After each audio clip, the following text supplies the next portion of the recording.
Hey everybody, how you doing? It's Friday night, and it is time for your friends here at Slices and Dices to bring you the latest, greatest, cat-filled content. I don't even know what's happening. Little It's face. She We're was just like, about cats now, guys. just It's all okay. cats, all cats, all the time. Yes, Raven. Now, is there a Taroka card that will turn us on to Baxi? It's called the Beast. Mm. It's called the Beast, but you guys already Yes. had that already, and you've already had that inverted Yeah, but as well. it turned last one of week. us into a dog, not a cat. Listen, dogs and cats true. living together, mass hysteria. I can't Mass help hysteria. it, right? Exactly.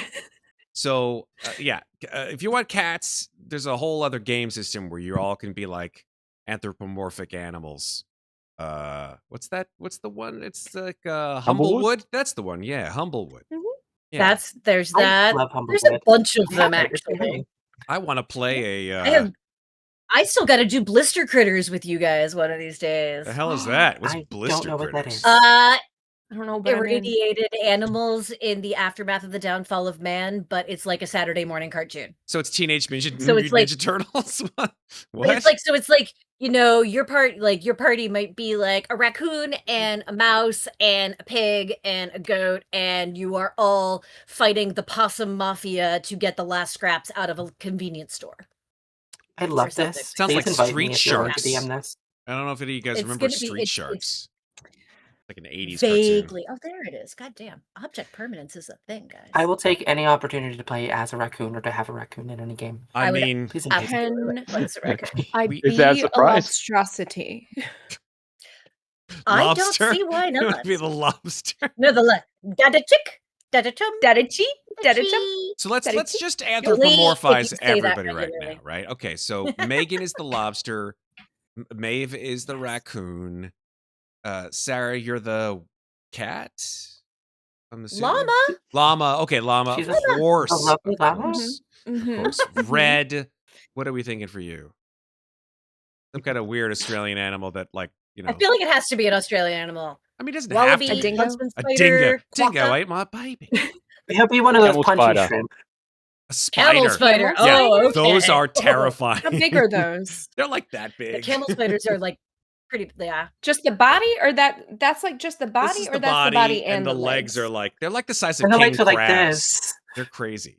Like the size of a dinner plate. Yeah. I don't think you can keep that. Me? And that should say where it is. I don't know. I think. What do you guys think for me? In honor of Magi Nights, a red panda. A red panda? Okay, Yes. I could go with red panda, Oh, but it's there you very go. similar to the raccoon. I was hoping it's something True. else. I thought you would be the a red panda, Megan. rhinoceros. Say what? A Or a rhinoceros. penguin. I've A rhinoceros. I've Or a penguin actually would be fun. played a rhinoceros, an actual rhinoceros in the Have play you really? Rhinoceros. Yeah. Ask Tal about it Nice. Perfect. sometime. Yeah, rhinoceros. Some part of my soul just recognized that about you. I Yeah, guess. that's fine. I see Tough that. skin. Tough skin.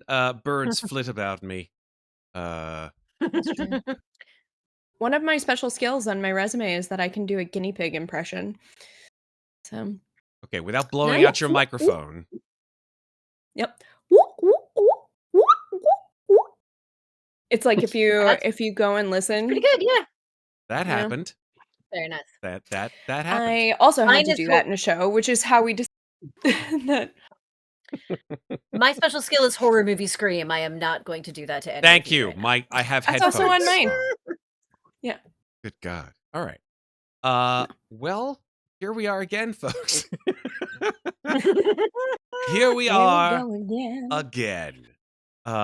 Yay! And- our favorite place. Exactly. Our favorite place where we can get away from the nightmarish reality in which we live to the nightmarish unreality in which we fight the things that And that possibly we don't want. prefer.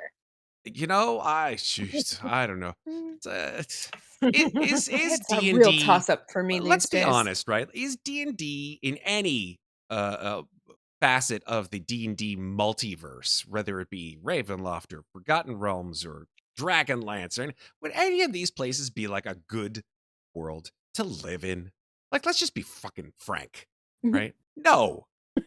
Hell no. Depends on who you are in that world. Mm-hmm. That is the answer. Depends on who you are. I Just like this one. Is there actually a domain I'd want to live in? I don't think there is. I don't know. Like, Definitely I mean, not Dominion. honestly, I would have fun in Carticus sure. A fun being an Carticus, actor. too. Like, because Exactly. then I'd Yes. just be like acting all the time and Just- like living out. Exactly. Yeah, and You know, But drinking. you'd have to run away from werewolves Yeah, all the there's time. a lot of werewolf type creatures in Carticos. So I think there are a lot of domains that have not even been in our campaign. Ravenloft Mhm, has, that's I true. think, over 40 something domains in the book. We've only Mhm. seen about 20 of them. We've only seen about maybe 20 of them. We've maybe had made reference to 20 of them, but we've never even seen all of them. I think that this campaign has spanned probably about 15 or 16 of them. But there are so many of them that we never got to. And for good reason, to be perfectly honest. Like, there is a domain in Van Richten's Guide to Ravenloft, which is obviously a newer version of the original first and second edition Ravenloft campaign worlds that were created as a box set, which I still have in my closet and still good condition.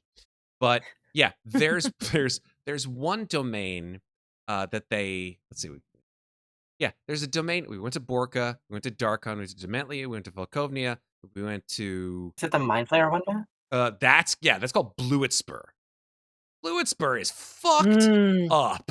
I'm not going to say more than that because who knows who's in a campaign in Bluetspur right now. But the genre for Bluetspur is cosmic horror because there are otherworldly, like mountains of madness type landscapes, experimentations, illithids everywhere, a giant god brain that rules the entire plane. It's just a fucking nightmare, right? I don't want to bring you guys along to that joint, but we did go to Lemortia and Mordant and Sire 13. Mordant wasn't that bad, Nope. honestly. I mean, compared to some of the other ones. Yep, Nightmare Lands, the Rider's Bridge. If you guys remember, that was a very small domain, but indeed that was a domain that you guys faced off against the Rider. The Sea of Sorrows, the Vaj Agency was in the C team. That itself was a domain. Oh yeah. Yeah, the Vage Agency, sorry, or Vague Agency. What was the Sire 1313 also considered its own domain? Yes, absolutely. It's in and of itself. It's a Wow. train that is its own moving domain. Oh, that's true. We were surrounded by the mists Yes, indeed. at every point. Mhm. And of Yeah. course, And we went to Borka too, technically. you guys started in Borka. You started the whole campaign in Borka. Yeah. And of course, the Carnival, which was also a domain. And then finally, yeah. last but not least, Barovia, right? The big bad of all the domains, where it all started from. So I think that's like about 13 or 14, maybe 15 domains that you guys have been through. But there are so many more. Nice. Oh, yeah, of course, Lemortia. We forgot more. No, you did say Lemortia. Oh, it did? Good, You good. did Then say I'm not an idiot. Fantastic. Yeah, there's a lot of domains that would have been fun for like a day trip. It's like when you're like, hey, should we just take a day trip? Like, oh, you're in Paris. Let's take a day trip into Switzerland. Marseille. Yeah, let's go to Switzerland or something like that. And you're like, so far. It's a long trip. Is there a Switzerland-ish domain, Matt? No, there is not a. Well, Yeah, I guess. I'd like to go to that one. I mean, it's not like Switzerland at all. It's like Switzerland on crack cocaine, but I don't want to ever like put you guys there.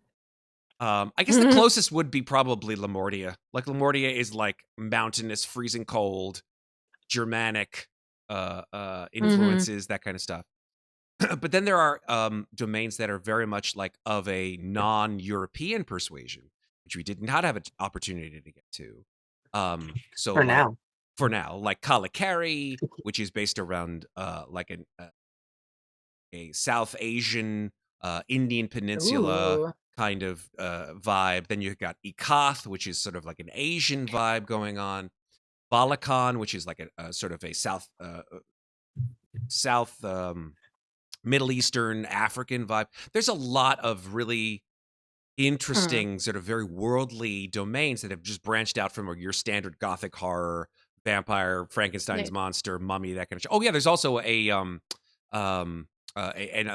complete like super like Egyptian mythos one called Ooh. Nice. Harakir, which is very cool. All of these have very, Louisa very would have strong gotten flavors. immediately sunburned had we gone to any Burnt to a crisp. Burnt to a I crisp. think Why not? Would have been I very feel like dehydrated. Ginnifer would as well. Um, Jenny's so pale. But Mhm. yeah, I think that if you folks find yourselves ever wanting to run individual adventures, there are just so many of them that can be flavored with all the different, very specific and very distinct domains within Ravenloft, the domains of dread. We didn't get to every single one. My plan was never to get to every single one. My plan was to sort of tell a story that revolved around the five of you, We're, and that we're includes, not of done course, yet. our. No, I know. I'm just sort of like general vibes, general feelings, that kind of stuff. Australis Place, do you have the 2-book set on Drive Through RPG that 5e's a lot of the old 2e Ravenloft domains? I have a lot of Ravenloft books, Australis Place, some of which are not actually even published by Wizards of the Coast or TSR. Like there was a third-party license, and the licensing thing happened in the 80s and 90s. A lot of books were published at that time, sort of taking on and expanding on the mythos. I don't want this to become a Matt knows a shit ton about Ravenloft podcast, but Matt knows shit ton about Ravenloft. Matt knows some, Yeah. probably less than others. I see a lot of stuff online about people who know a lot about Ravenloft. It's like 20 years since I did my Ravenloft campaigns in high school and now, so and college. So I think that a lot of stuff sort of seeps away. But I encourage you guys that if you like Ravenloft, if you like the vibe that it gives off, vampires and werewolves and Frankenstein monsters and Fish Guild monsters aside, right? All the sort of standard universal horror monster tropes that we've been heavily playing with for the past years doing this campaign. Take a chance, right? Do what Maeve is doing. Grab an old school adventure off the shelf and go, this looks fun. Let's leaf through this. Let's make this a 5e adventure. Let's spend some time and get the good stuff. Let's get the plot notes. Let's make it into a really great place to run my friends through and give them fucking psychological terrors and have fun with it. Yes. Join me. Join you in the madness. Join me, won't you? It's fun.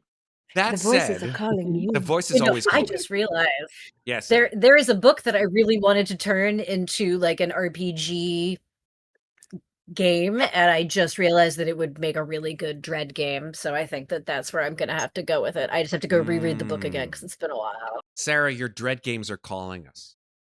They're calling us. You need to I won't make it 7 hours next time. get your shit together and give me a non-elevator music dread game. Let's go.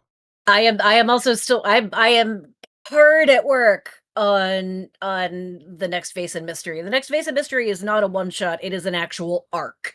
So there is a lot of planning that is going into it. Good. But I'm getting there. Good. And what I also encourage, and what I encourage all players to do, right, especially ones who have a distinct love for certain settings, and if they become players in other people's games, to adapt themselves to the way that that particular setting is played.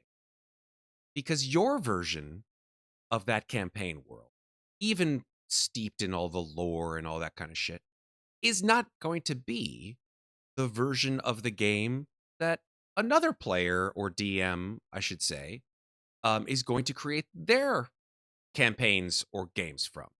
Don't limit yourself. Don't cut yourselves off from other ways of seeing different facets, I should say, of the same universe, right? Buy into it. Don't go, that's not the way, that's not canon. That's the fastest way to make me leave the table.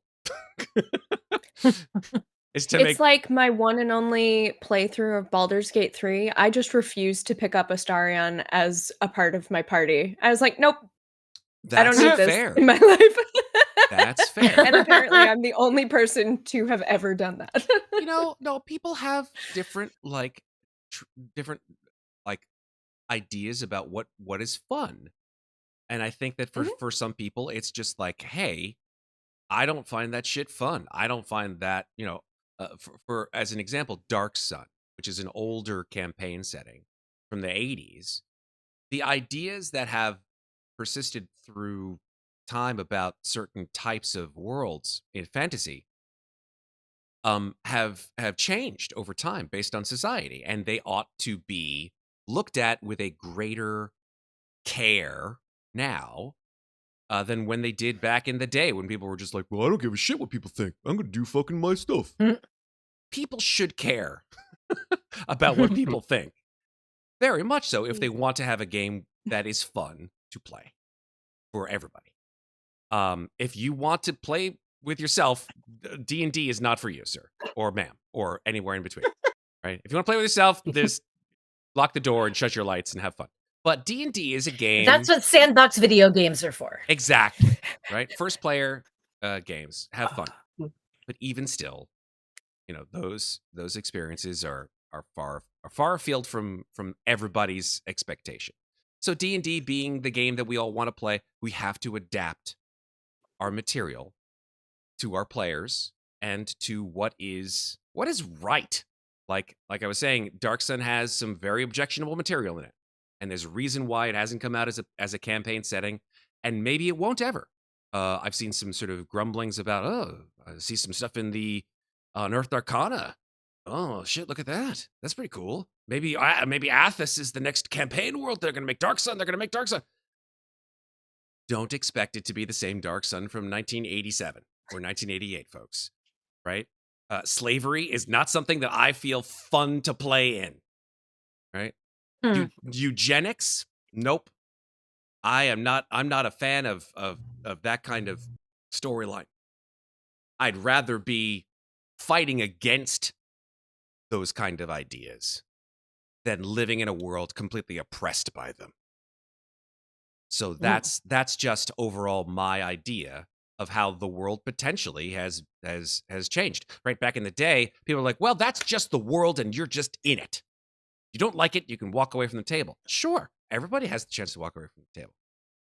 But I think that sometimes, especially with the way that we view our fantasy worlds, dipping into the older sort of quote-unquote canon can get you in trouble. Sorry, I'm going to step off my soapbox now because my rant is done and we should play fucking D&D. I was going to ask about Matt, I shut was up. having a moment of like, I feel like I should be taking notes. Like, I feel like I'm in I was like, I feel like Matt class. has things he needs to say right now, and we're gonna let him say that. I did need to get some stuff off my chest, but that has nothing to do with tonight. And I feel like people need to listen to me. People need to listen. Matt's brilliantly mulliganing. I am mulliganing. Matt has been waiting. Mulliganing. Recap. Yes. I have been Interrupted waiting the to zone. His own recap. I think we all could use a good recap. So Yeah. What happened?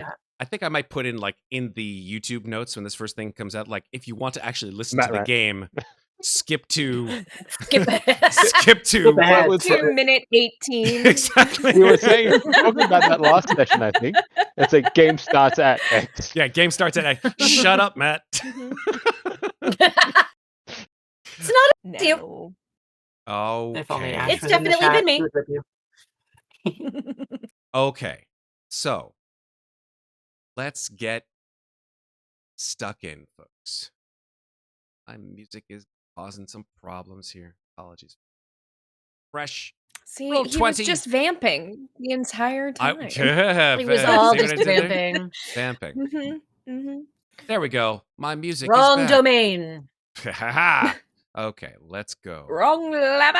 Wrong lever. Let's get into it. Here's the recap. 25th Previously anniversary. on Ravenloft Domains of Dread, Aslan Rex has learned how to escape the Domains of Dread and to make himself a god. Needless to say, this is very bad. We don't want this. Nobody wants this. Splitting himself into two beings. Somebody wants this. Yeah, well, he wants it. One person Asselin wants wants it. this. He wants this. Yeah. Splitting himself into two entities, he has searched for and found items that will allow him to break the shackles that the dark powers have placed upon him. And now, in the domain of Dementlia, or Demoliu, I'll say it the right way, you have arrived to find out how to stop him. Muadnhait arrived at Alanix Chateau and learned from the detective and his compatriots that there may be clues as to where this ritual that will allow him to ascend to godhood would take place. And it will take place, potentially, we don't know, but we maybe assume, in his home domain of Darkon. Clues potentially to be found at the site of the Lich's first failed experiment. The destroyed remains of Castle Avernus. Meanwhile, Amnestria and Louisa searched for a way to rid Amnestria of her relatively newfound lycanthropy. At the Mother of Tears Cathedral, they met a blind clergyman named Father Lucian, who told them that there was a ritual called the Rite of the Shattered Moon that would remove the curse, but that they would have to sacrifice a loved personal possession to do so. Amnestria donated her erstwhile compatriot Claudiu's sword, and Louisa, whose own curse caused the one in Amnestria, gave up her daughter's locket. A terrifying struggle began between the cursed shadows of the wolf spirit within Amnestria, as well as the dark, confined souls of the two sisters, Ginnifer and Loria. Finally, the ritual completed, and the chaos surrounding Amnestria and Ginnifer's guilt and sense of self seemed to subside. The wolf spirit was dispersed, leaving Amnestria whole, perhaps for the first time in her existence. Louisa and Amnestria returned to Alanix Chateau to meet with Mikmick and Muadnhait. Now, once there, Radaga, the seer, offered you all a magical gift in preparation for your trip to Darkon. A bone compass. Something that would both allow you to sense the undead creatures and understand their relative danger to you, but would also make the wearer of the compass vulnerable to magics that might affect undead. So as you rested within the safety of your rooms at the chateau, the diminished souls of Ginnifer and Loria found their partnership somewhat strained, as Ginnifer stated that she seemed to have second thoughts over the way to restore her sister's soul to its body.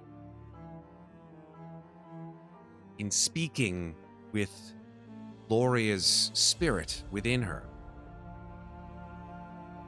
she claimed that it was impossible for her to choose one sister over the other. Despite her love for her sister, she could not willingly snuff out the life from Amnestria.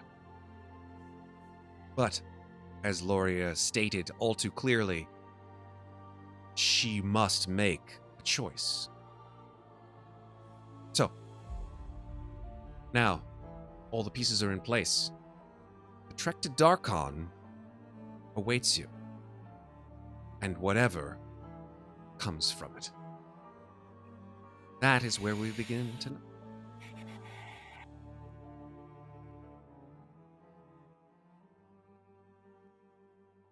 So, the morning comes. Yeah, go ahead, Sarah. Yeah. So we have had a long rest. I haven't clicked the button yet, Yes. because I always wait for the Click answer. your Same. long rest buttons. Yay, thank you. You're welcome. And we go Yay. down the stress point. So you Yes. will go down 1 Ace. stress point. Normally, in previous iterations of using stress points, a long rest would remove all stress points. However, from here till the end of the Things have campaign, changed. things are getting as we as Megan understands this all too well, and I think it's a mechanic that is used in another role playing game which we have played in called the Expanse role playing game. There's something called the churn.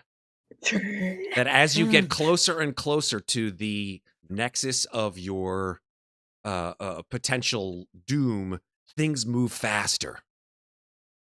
Mhm. Mhm. And so I think for that reason, we're keeping it. Matt, for clarification, stress points are removed by a short or long rest, or just a long rest? Just a long rest, love. Short rests Okay. ain't gonna fix your inner psychic turmoil. Yeah, no, I'm not worried about it. I'm just asking. Gotcha. You Answer. need a full night's sleep to reduce some of that trauma. Yes, full night's sleep. Gotta sleep on it. Got it. Okay. Yep. For those that do sleep. All right. Yeah, exactly. Yeah. So having a long rest, let's just do a quick check-in for how many stress points y'all have.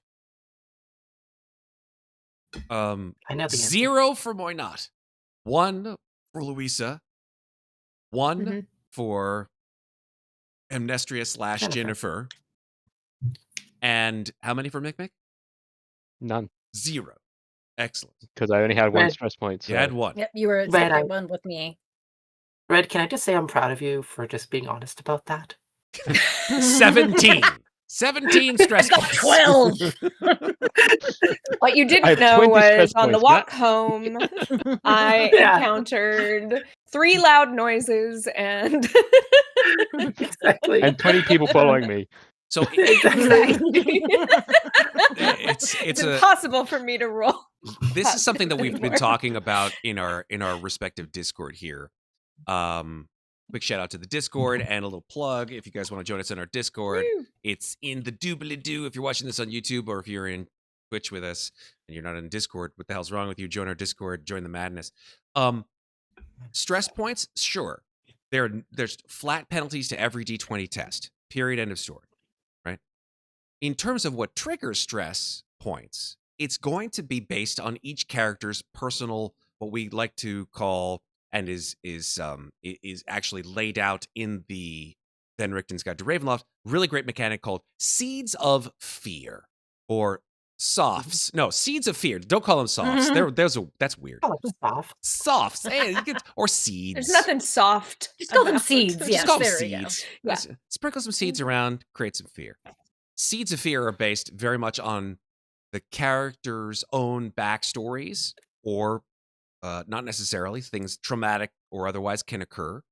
And those kinds of triggers, just like in real life, can cause you to be very trepidatious about getting into certain situations. We all have our own personal stuff. That aside, the characters have their own triggers, their own seeds of fear.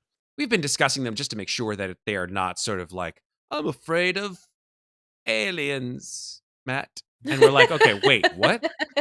Wrong. Wait, what? No, that's the wrong setting, right? I'm afraid of aliens without other mouths inside their mouths. Exactly.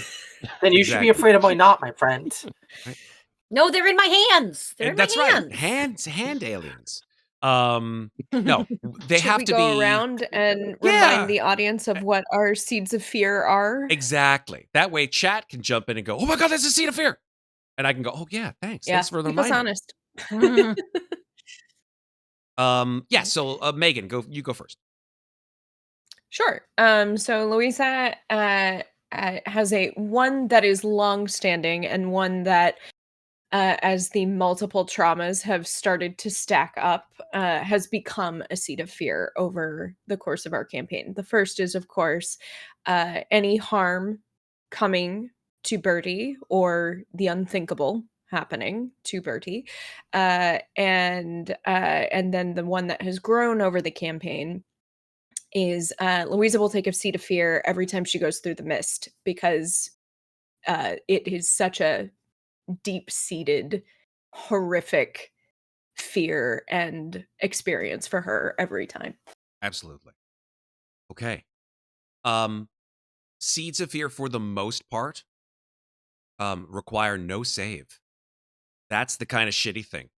That if you hit your Seed of Fear, ain't no save gonna stop you from your deepest, darkest fears.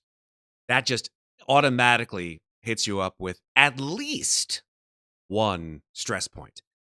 DM fiat, of course, depending on the situation. Hmm. I see a campfire for Muadnhait. Sorry to steal your thunder here, Sarah, but like Muadnhait very clearly afraid of fucking fire.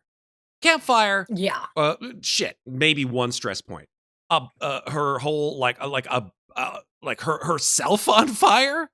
Who knows? Well, it's like a controlled burn, like a campfire, is something that she has experienced enough now that, like, she never sits too close to it. Fair but enough. she's not happy about it. But Yeah. like a building on fire, somebody Mm. launching a fire spell that hits her or is near her, an Exactly. especially large fire. I'm pretty sure a volcano would make her head explode. Like shit Ooh. like that.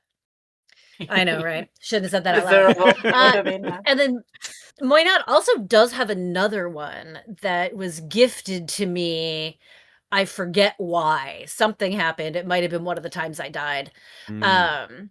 Which is anytime I feel I could have done more to affect a situation. And I have not called myself out for that yet because Muadnhait is pretty balls to the wall. But I have had that in the back of my mind to be honest and call myself out if I'm actually feeling that in the moment for her. And it Beautiful. definitely could happen. Yeah.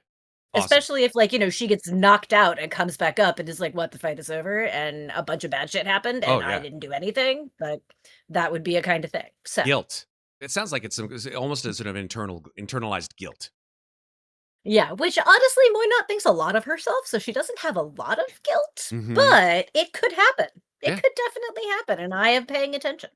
Okay, cool. Let's just keep going counterclockwise with Mikmick. Mikmick, what's your seeds of fear?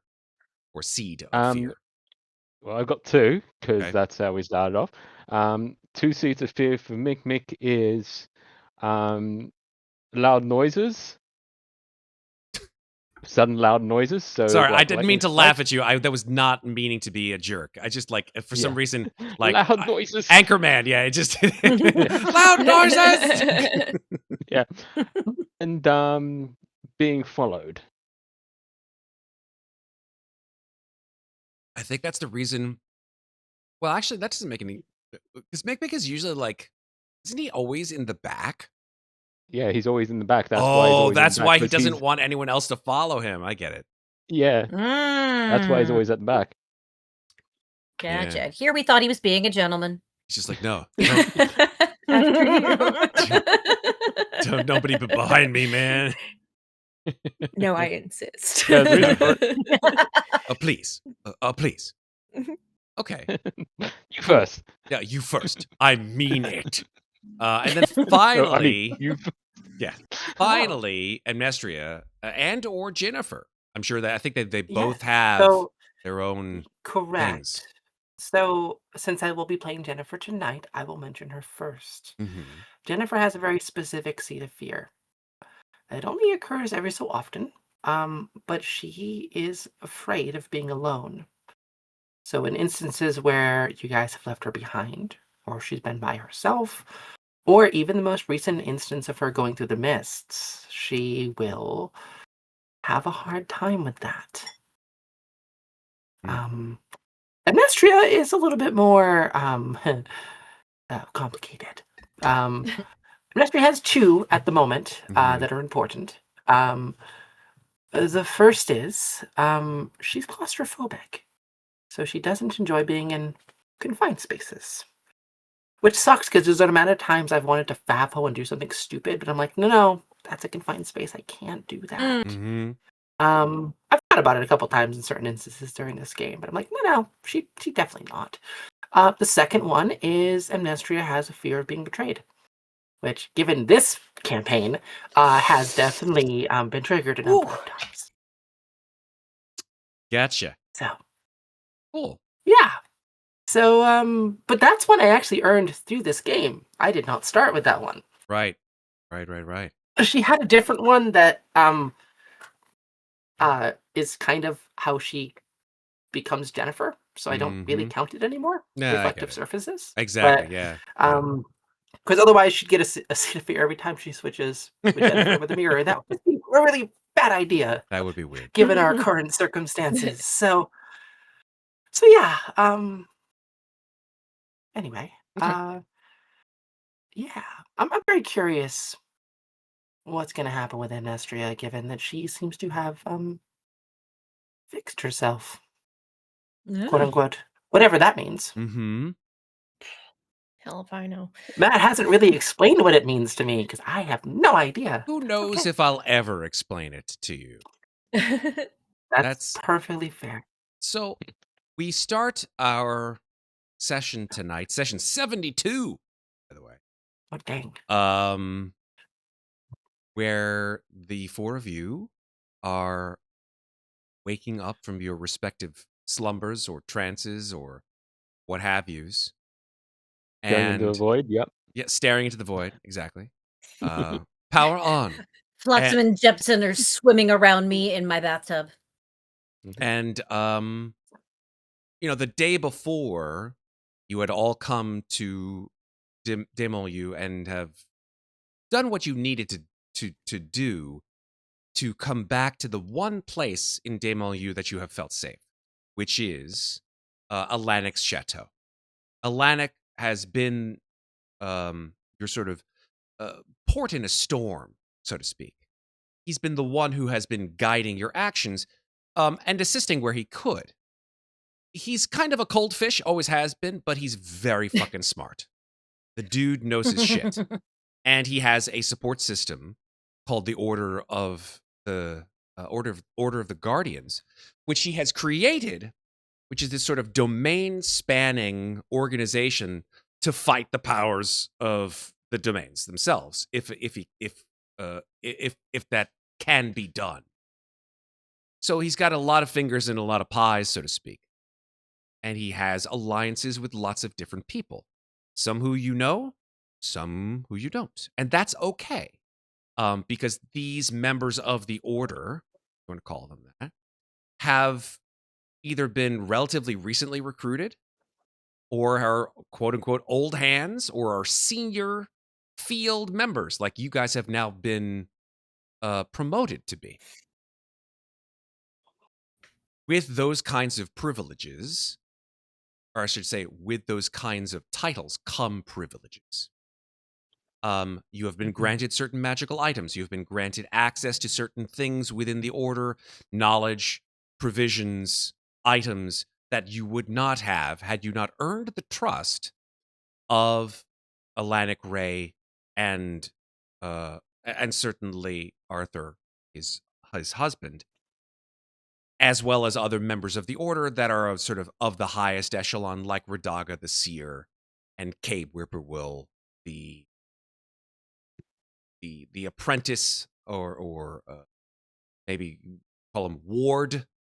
You call them the ward of Alanic. Cabe is a Vistani who has a very specific kind of dark power, so to speak, or power, if you want to call it that, in that most Vistanis need to have charms, special Vistani charms that allow them and others who have them to travel between the different domains. Cabe does not need that. Cabe simply, just by their own presence, allows travel between the domains. So Cabe has been your sort of chauffeur, so to speak, in moving to different domains that you have been sent on missions. Cabe has also, in this case, since you are now attempting to go potentially to Darkon, to Castle Avernus, has been recruited to bring you to that place. And you are intending to leave during the day, this day, to that domain. But before you go, I think that you have things that you need to get done. We don't want to take up too much time because time's a-waiting and nobody wants to have Azalin become a god. Mm-mm. So I believe we're on a certain timeline because the moon was getting pretty full last time we checked. Yeah, and luckily there's only one of you that has to worry about that. For now. For now. And it's daytime. It's daytime. So, Yeah, the moon doesn't exist during the as long day. as we leave soon. Ish. It's on the Yeah. other side of the planet. Yeah, that's okay. Exactly. It's okay. Yeah, it'll So, be fine. yeah, please tell me what you guys would like to do as you awaken, in Atlantic's chateau during the day of the day that you are to leave for Darkon.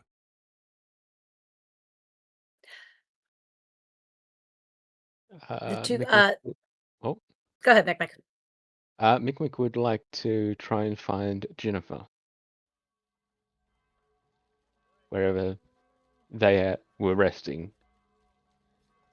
Yeah, I think you knew Amnestria has picked a certain room, been to Atlantic's chateau several times, so I think that room has sort of been claimed for her.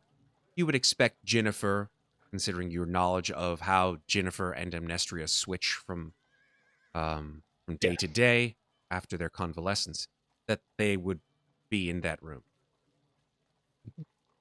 So Mikmick would go up to their room and lightly knock on the door. Ginnifer, is that you in there at the moment?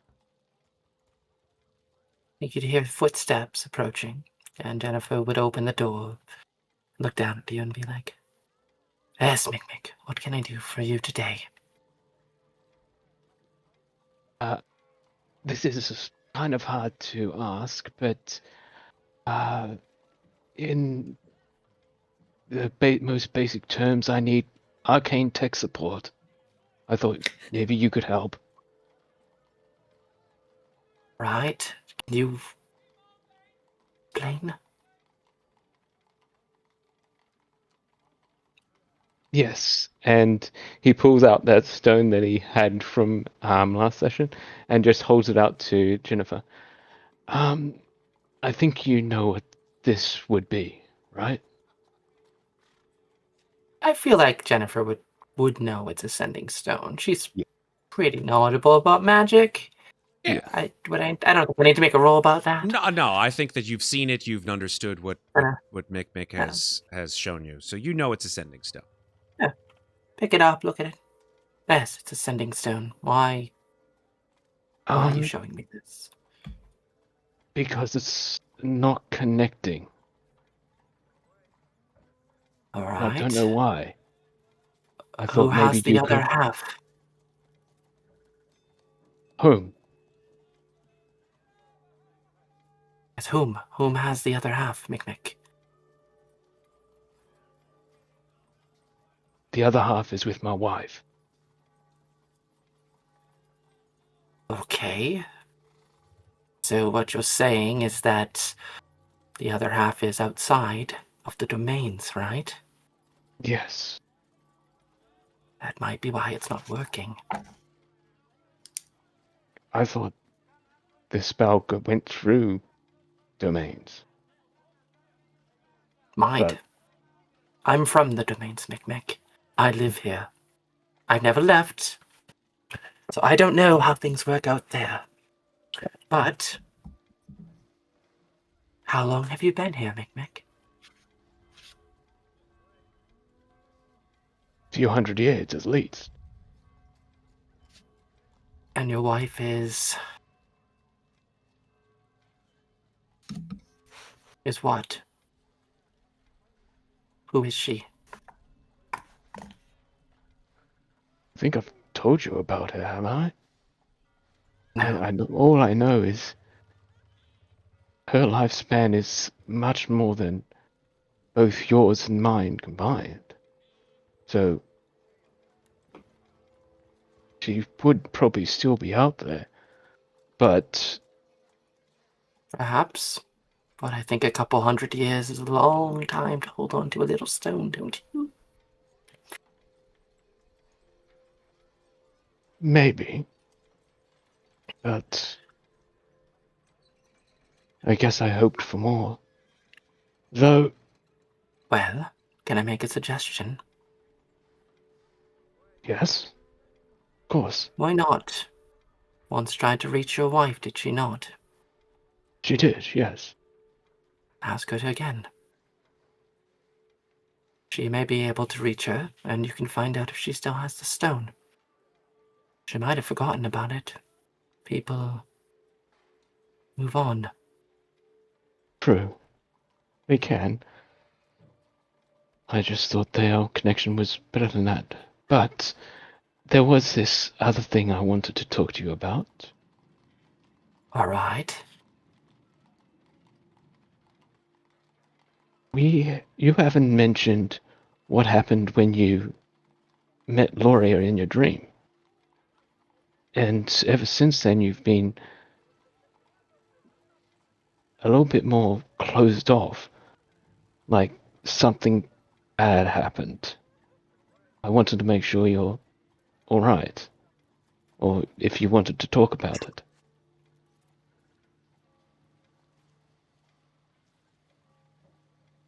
It depends, Mikmick. Do you want the truth, or do you want me to make some pretty little lies for you? You know me, I can do Ginnifer. either. I'm all ready for the truth, and I won't judge you either way.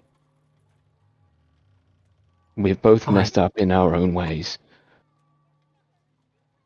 What I've done Fine. is worse than anything you have ever done. If you let me speak, I can tell you.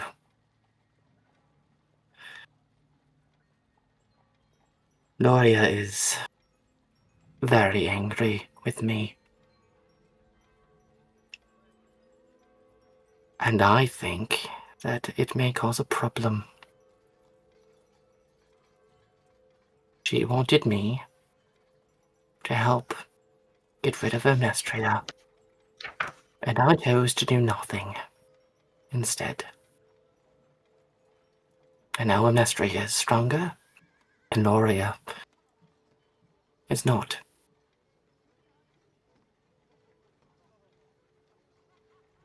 There has been something that has been niggling at my mind. Which is? When Muadnhait tried to contact Loria seemed unaware of her surroundings. Yet when you went into your dreams, she's certainly aware of yourself and Amnestria. I'm just wondering if and Muadnhait also told me that there are Dark Lords that like to manipulate. I'm just wondering if the Loria in your brain is actually not Loria, but somebody pretending to be Loria, trying to send you to a place where you're more easily manipulated. That is something I have considered, Mikmick. Adam said it very eloquently. Plainly? No, eloquently. When we were leaving Barovia, he mentioned how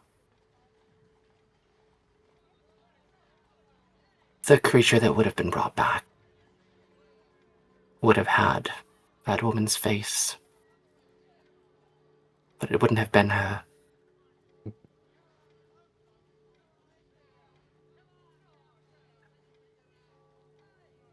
Now, I feel like this is something we could discuss with the others, don't you? Yes. I was going to discuss it with them, but I wanted to run it by you first in case maybe it was something that you didn't want to share. I know these things can be hard to share. And thus I was giving you the opportunity to say no and just keep it between us.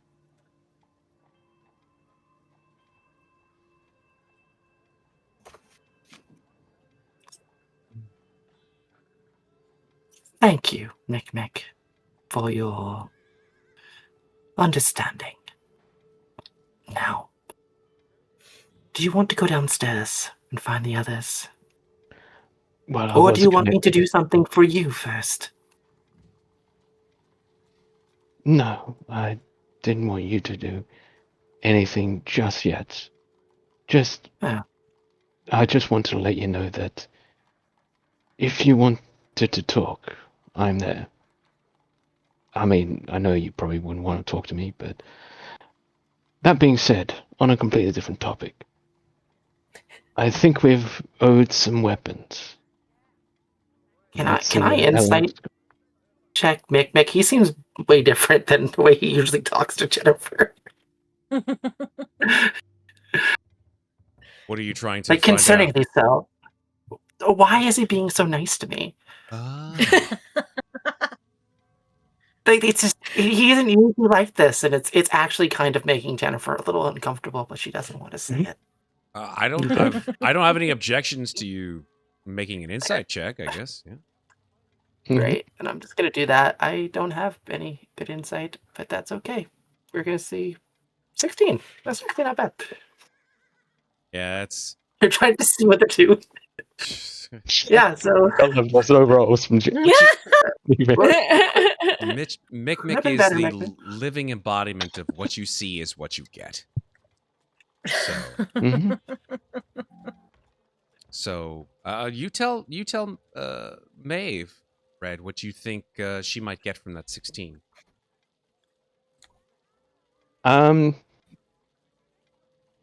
With that 16, I think Ginnifer's insight is good enough to tell that Mikmick is a little bit lost and doesn't know what he is or who he is anymore. So he's reaching out to anybody for help, even if it's Ginnifer. Got it. Okay. All right. Mikmick, do you want to not think for a while? God, that's I scary did tell you, sounding. I helped you with Jesus. that. Yeah, I know, right? That was scary as shit. Do you not like to think for a while? Honestly, it sounded a little appealing to me. I was like, is she offering him drugs or is she gonna kill him? I don't know. If you're asking if I would like to sleep, no, I would not Not like sleep. to sleep. Because Not sleep. oh, You you're asked talking me about in Barovia if I would do something for you. Do you want me to do that now? and it takes him a while, and yes, I think I'm getting too far in my own mind again. Great. Okay. Then yes, I'm going to cast Polymorph on Mikmick. Okay. Now, Into what? yeah, into what? I'm going to cover that when Ginnifer meets everyone else. I think that's more fun. Oh, I love it. Okay. So let's flip the script and flip the scene. You just see Amnestria with like, and then there's like a flash, and Amnestria smiles. Oh, sorry, Ginnifer smiles. Ginnifer smiles, and then we just cut to. Let's cut to Louisa. Let's see how she's doing. I think Louisa's in her room, just packing everything up, knowing that they're leaving for Darkon today, and so she's just kind of she's realizing that she took Amnestria's hat so that she could fix the family crest that was on it and everything, but obviously Amnestria likely won't be here today unless something in the Diane shows up? changed like craziness. So she just kind of like puts the hat away. She takes out the journal that she had started, knowing that likely Ginnifer will be here and that she wants to give that to her. And then she just makes sure that, Go Fuck Yourself 2 is intact. She kind of checks out what is it? Blood Drinker's Backbone? Is that what it's called? Yeah. Yes. Blood Drinker's Backbone, Yes. which she's very rarely used, but Ginnifer used to great aplomb. And so she's just kind of like checking, like, and just kind of doing everything that she can to settle the nerves in her own mind. Because I think Louisa knows that something about what they are embarking upon feels very final in a way, and she doesn't know what they're going to face. Got it. So after that, yeah, she steps out and heads downstairs to the dining room, and is just going to kind of wait in the dining room for whatever comes next. Muadnhait, you up to? Muadnhait has roused herself from her bathtub. Flotsam and Jetsam are back in her hands.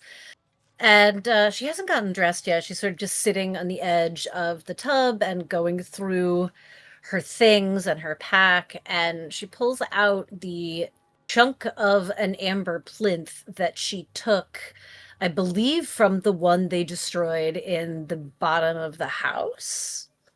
I think that's which one she took it from. Sounds right. But she's thinking about what was said about how maybe these plinths were like the intrusion into this dimension of some kind of multidimensional evil. And she grabs her black pearl gem of seeing with its little eyepiece that Mikmick made for her to wear it. And she slides it on. And she activates it, and she takes a look at the shard to see if it shows her anything. So the gem of seeing, if I'm not mistaken, take a look at the gem of seeing. I think it grants you pull it back up true again. sight. I believe it is true sight, yes. Yeah, there we go. Gem of seeing. We're still in 2014 I've mostly used rules, it to folks, see so. individual things. Yes, we are. Yeah, so true sight out to 120 feet. And true sight allows you, as per the rules here, I'm just going to bring it up really. Oh, it doesn't. Oh my God, page not found. How dare you? How dare you? Oh my God, come on. Let me just. I know it lets you see into the ethereal plane. Yes, it does. That's what I remember. Basically, about from it. what you are 100% correct, Megan. I think that true sight allows you to see into the ethereal plane. It basically gives you the ability to see without eyes. You can see the true forms of shape, and you can see the true forms of shapeshifters, I believe. That's true. That's true. And I think that's kind of, she was just sort of thinking, well, if this was a part of some extra dimensional being, then who knows? Maybe looking at it through this gem will give me some information. Automatically detect visual illusions and succeed on saving throws against them. And can see them too. Yeah, I think we sort of checked all the boxes with true sight. Yeah, I don't think looking at this piece of amber with your gem of seeing eye patch grants you any further insight or information or sort of specific flashes of information, to use the same word twice. It is simply what you see. It's quite innocuous. It is this just chunk of this amber material that you have seen far and wide in various domains, and in all the while, you know that the only thing that has, in terms of its composition, has tied them all together is that they seem to be very much sort of naturally forming in a very weird kind of fashion, right? They're not like sculpted plinths of amber, which is odd to say the least. But it's also worthwhile mentioning that these amber rocks, these amber plinths, these amber objects, whatever they are all used for a singular purpose, and that is to entrap vestiges of the dark powers themselves.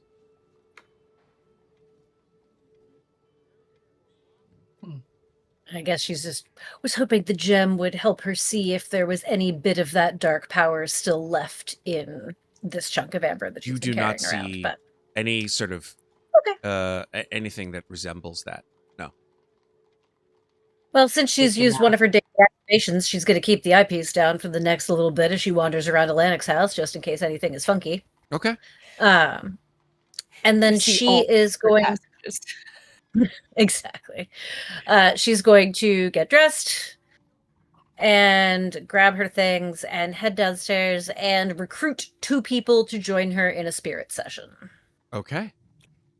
I like I that. feel like at this point, this is a great time for this. Why not come downstairs? Louisa's already down there. Jennifer's in the kitchen. She's making some tea. And Okay. she comes out of the kitchen carrying 2 things. She has her tea in one hand that she's holding away. And then in the other hand, she has this ancient, mangy looking one-eyed cat that she's just carrying around.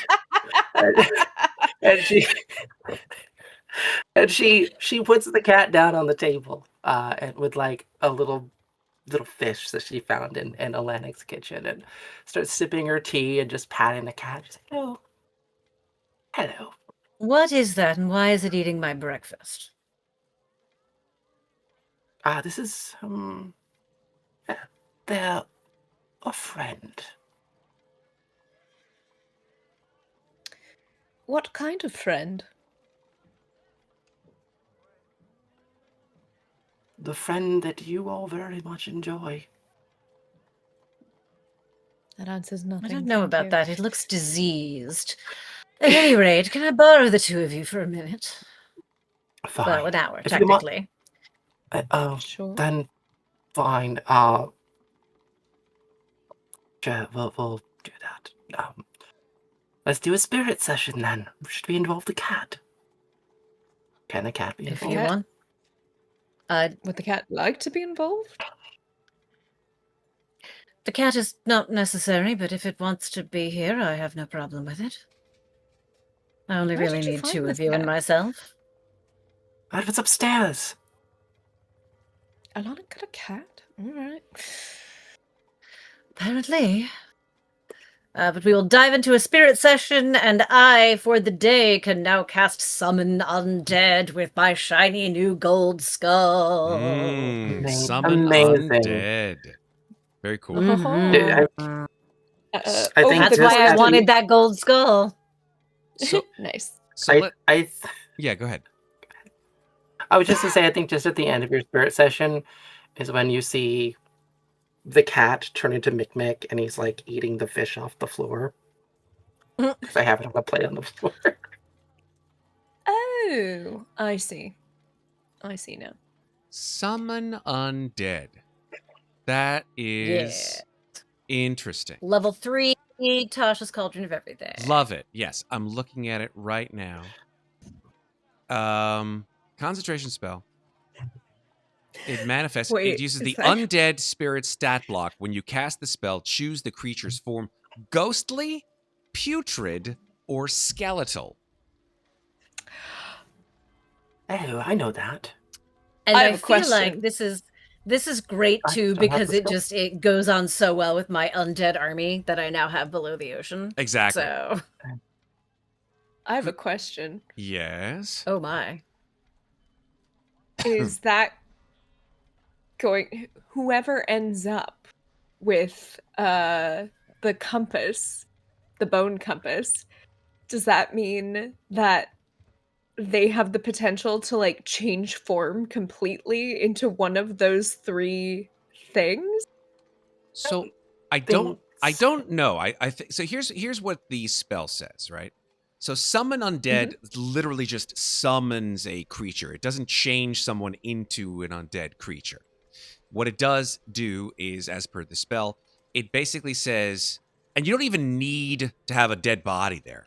That's the great thing. You just summon forth a spirit. It pops up.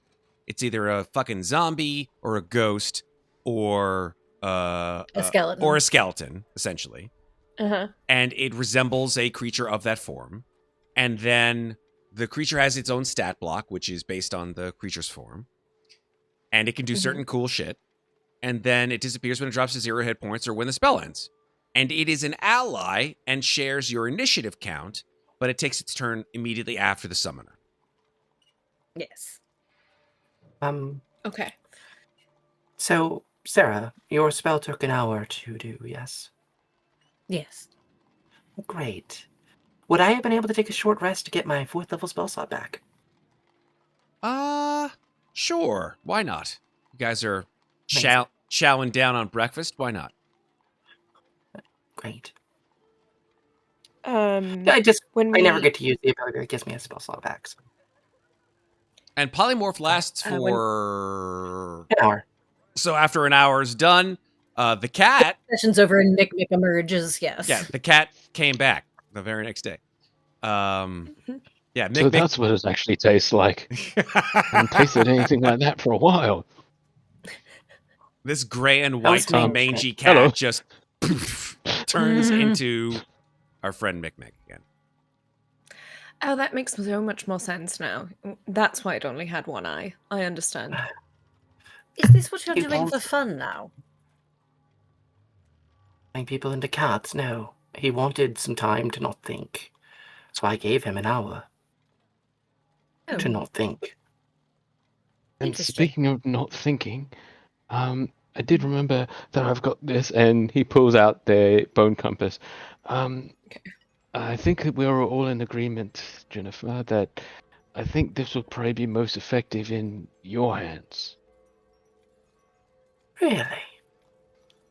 Yes. I didn't have to Oh, ask yes. before. Sorry, I wrote down the entire discussion and she slides you the journal across the table. There's a lot that happened yesterday. I don't know how much you remember. I don't know how much you can see through Amnestria anymore, but here you are. Okay. Gotta look at the journal then, and I'm gonna flip through it and start reading it. And apprise myself of anything I didn't necessarily see from Amnestria's eyes. Why not goes to the kitchen and finds another fish? You only ate like half of this one. I don't want that. In the kitchen, with an apron and a appropriately adorable chef's toque, is Arthur, who is making breakfast. Right, he's making bacon pancakes, as the kids say. Making bacon pancakes. He Would love some bacon pancakes. he That sounds is amazing. he is the amidst all this doom and gloom and dour emotional drift, I think Arthur is potentially the most positive NPC in this entire campaign. Despite his obvious vulnerability, which is his husband, and his desperate care for someone who he considers not just an equal, but the other half of himself. I think that his lifestyle, his partner's lifestyle, is such that it requires this kind of it requires some kind of positivity. The kind of shit that they get involved in, the entirety of the Order, trying to fight against a vast set of evil, the likes of which you and I would balk at, even at its most minuscule form, requires some kind of a, just chill out type time, right? The kind of which that Arthur, admittedly, an estimable, I should say, foe of evil, right? Warrior, badass, shoots a blunderbuss like you wouldn't fucking believe. I believe he missed every time I tried to use the You know what? That was not my fault. That was the dice. It was the dice. That's right. He did shoot like shit. He I shot like forgot shit. about that. He was facing off against Oh, I don't know, a fucking massive, monstrous werewolf, the likes of which he had never seen before, right? Loup-garous are not just normal werewolves. They don't fuck around. Now, there's a So, reason that Arthur's mad at me. Yeah, a little, just a bit. Doesn't trust you all the way. Not to mention, you turned his husband into a werewolf. They had to work against that. Temporarily. Long But he got better. Yes, she turned me into a He got newt. better. She turned me into a better. wolf. Got better. Got better. But anyway. Got better. She's a witch. But yes, I think that's... I'm not a witch, I'm your wife. So as Muadnhait goes into the kitchen and sees Arthur sort of standing there, flipping the jacks, popping the bacon, making the house smell warm and toasty, says, "Oh, good morning. Pleasure to see you again. I hope you're ready for the next leg of your adventure." As ready as one can be, I suppose. Do you have any more fish? The cat took mine. Sorry, the what? Mikmick was a cat, apparently. Well, Whatever, he took the fish. Do you have another one? Wonders will never cease. Aha! Fish. Yes, I believe we have some in the cellar. I'll send Cave to fetch them. How many fish do you require? One should be sufficient, thank you. One. Please don't cook it. Please don't cook it. Right. She likes it Yes. raw. Ruins the flavor. Sort of looks into the dining room where he's heard Ginnifer's voice. He says, "Oh, she's back. Wonderful." Arthur's heart breaks 3 times that day. I'm Louisa sorry. there, What did I Ginnifer do? there, not cooking the fish. Diametrically Also, opposed. Like, He's diametrically opposed. surprised that Mikmick became a cat after I summoned a skinless unicorn into his other kitchen. He's trying not to think about that. Try not to think about that at all. Oh, bubbles. Bubbles. I'm gonna just go over this bracelet and try to understand it a little better. Yeah, See so if Dago we're is telling talking the about truth about what it does. the bone compass, right? The thing that basically melds itself to your wrist with all of the applications that we talked about the last time, that you're able to focus in and it will point at the nearest undead creature and then change color based on its difficulty relative to you. Mhm. It will also, unfortunately, make you vulnerable to anything and any magic or otherwise that would affect undeads and undead creatures in the same way. You've got the handout. I don't need to tell you. Yeah. Okay. I actually have a question about that. Okay. Because you explained to us that the curse was that you cannot regain hit points from a long rest or from rolling hit dice during a short rest. Correct. But if you are also injured by the same things that injure the undead, then how do you get healed? Because healing potions and healing spells would also hurt you. So does it just mean you never heal ever again? So healing spells don't have an effect on the undead in the way that you're like. It's not like healing spells would hurt undead, as far as I'm aware. No, it's not. Oh, Fantasy. I'm conflating with Pathfinder. Okay, never mind. Sorry. Oh, you said the word. You said the P word. Sorry. It's okay. No, I think in that was level that was why I was spell and checking getting back up to full. fair enough. Yeah. In fact, I believe. Actually, question. Okay. So, necrotic damage doesn't typically hurt the undead that much. Some of them, it heals them. Yeah. No. Let's take a look at your average skeleton. Right. Skeletons are not immune to necrotic damage. Zombies, I don't believe, if I'm not mistaken. Please correct me, but I don't believe that they're immune. And I'll just check their stat block since you guys have fought enough zombies and skeletons and all that shit. But yeah, zombies are immune to poison because they're dead, and so they can't be poisoned, but they are not immune to necrotic damage. Oh, okay, that's good to know for my spell. Mm-hmm. I think Join me spirits are the only in ones that are immunity immune to to necrotic, poison. aren't they? You talk about like ghosts and shit? Yeah. I think you might be right because ghosts don't have any flesh to necrotize. Necrotize, yeah. Yeah, exactly. But a flesh wound. Where's the flesh? It's a non-flesh flesh? wound. It's my ectoplasmic wound. So, I probably don't want the answer to this. Good, then we'll give it to you. Well, see, I want to know. Cheers. Spells and abilities that can affect or target undead also Mhm. affect Correct. you. What about if someone casts something like control undead on you? Oh, for sure, babe. 100%. That's why I was asking about Mornaught's spell. Summon undead. Does that mean that you automatically like heal to Mornaught's side? You No. know? No, summon undead Which would doesn't. be It a doesn't. really funny side effect. I mean, No, it would be hilarious. It summons an undead spirit. Yeah. Is what it does. Another Yes, undead I do spirit. Another understand. one. Not a one that's Yes. nearby. Right. It's not like it But no, I pulls you got across you, the I got room or you. something like that. That would be hilarious. Yeah, it's like, hey, you come over here. It's out of the ground from Megan somewhere. is continually going to try to the end of this campaign to turn Ravenloft into a comedy. So don't you worry. Listen, Like, whatever makes We just you need a sleep room at full night. of doors and just Right? us all running between them. Yeah, exactly. Alright. A lot of players that I've had in different Ravenloft games throughout the years have turned Ravenloft into Scooby Doo, and that's okay. Ain't nothing wrong with Ravenloft being Scooby Doo a little bit. And underneath the I like mask to think is... I also lean into the Why angst. not? Mhm. It's a game. This is not a trauma simulator, It was- guys. Okay. It was Van Richten all along. Yes, exactly. Pulls his mask off. I would have gotten away with it if it hadn't been for you pesky adventurers.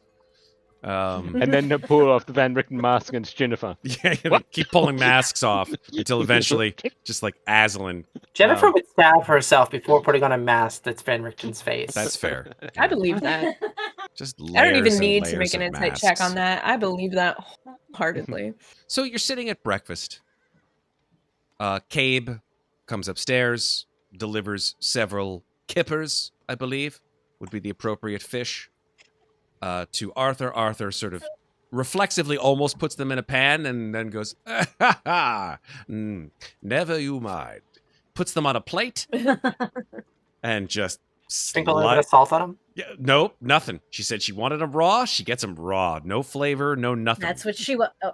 They taste But like you fish. love the ocean. Tastes like fish. Yeah. Nom, nom, nom, nom, nom. Exactly. Get a little bit Yes, of ocean and Is why water. that not? Moynard's We'll, version of chicken? Everything tastes like fish to Moynard? Everything. They are the Instead chicken of the everything sea. tastes wishes. like chicken, everything tastes like fish. Chicken of the- Yeah, exactly. She, Exactly that beat me She to the smiles. joke. She smiles at Arthur. She does have her disguise on this morning. Kind. So as not How to- kind of you. But she does smile at Arthur with her still a little bit too pointy teeth and bites the head off one of the kippers. Delicious. I feel like at this, while you're doing this, I feel like Jennifer's probably attuning to the bracelet.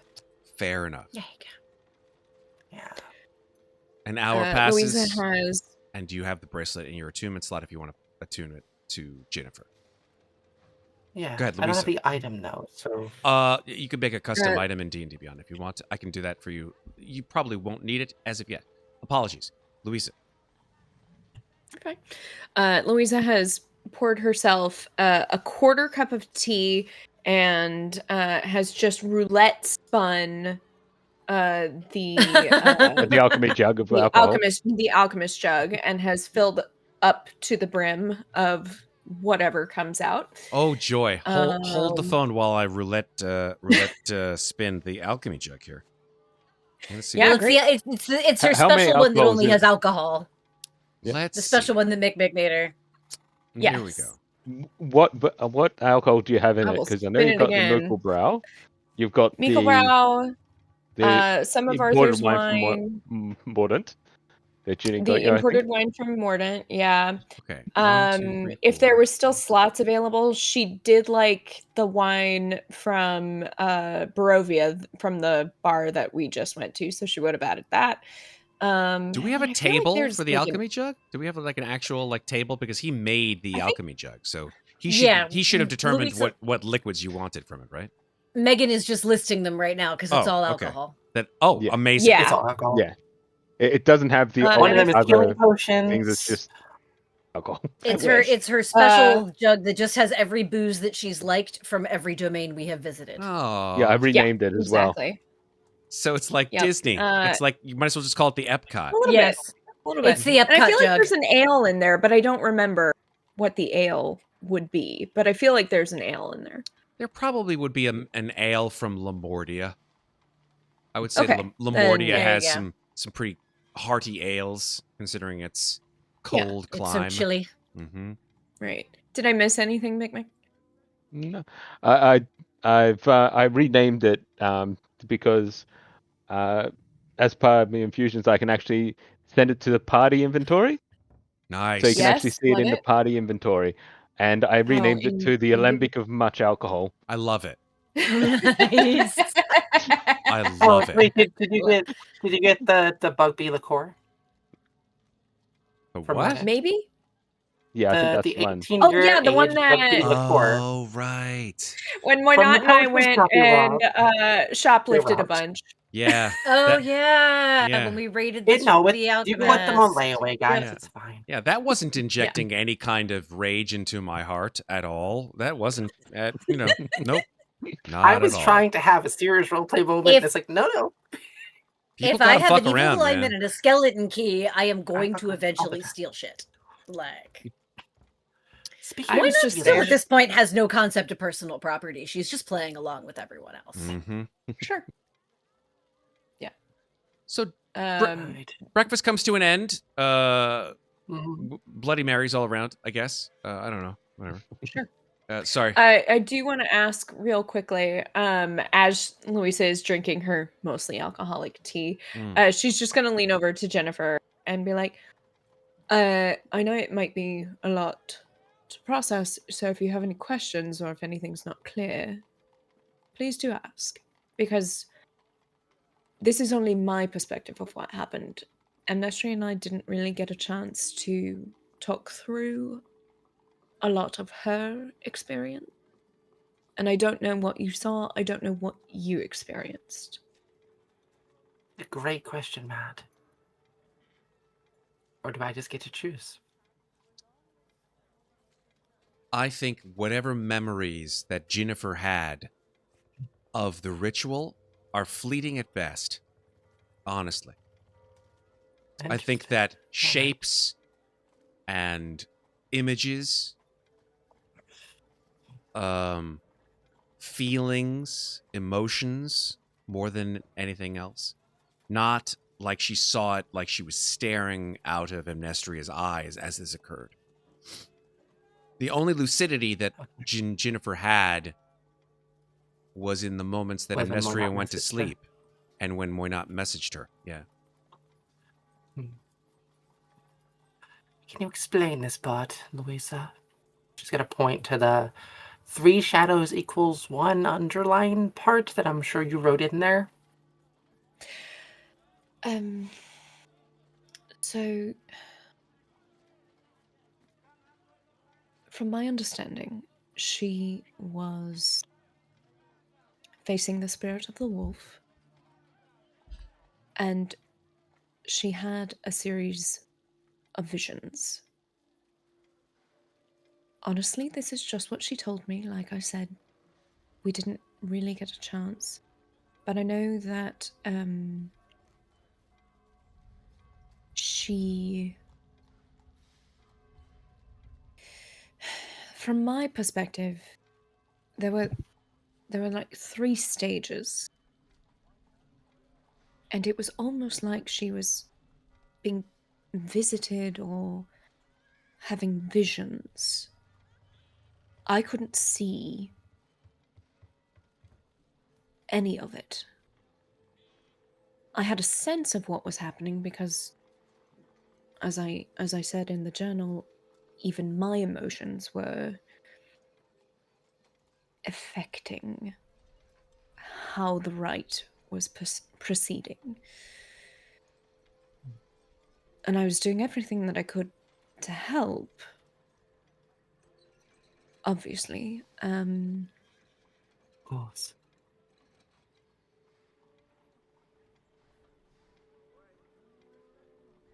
I was doing it for you also. I hope you do know that.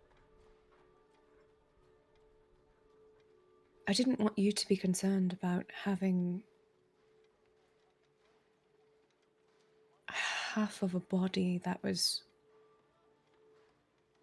eternally cursed.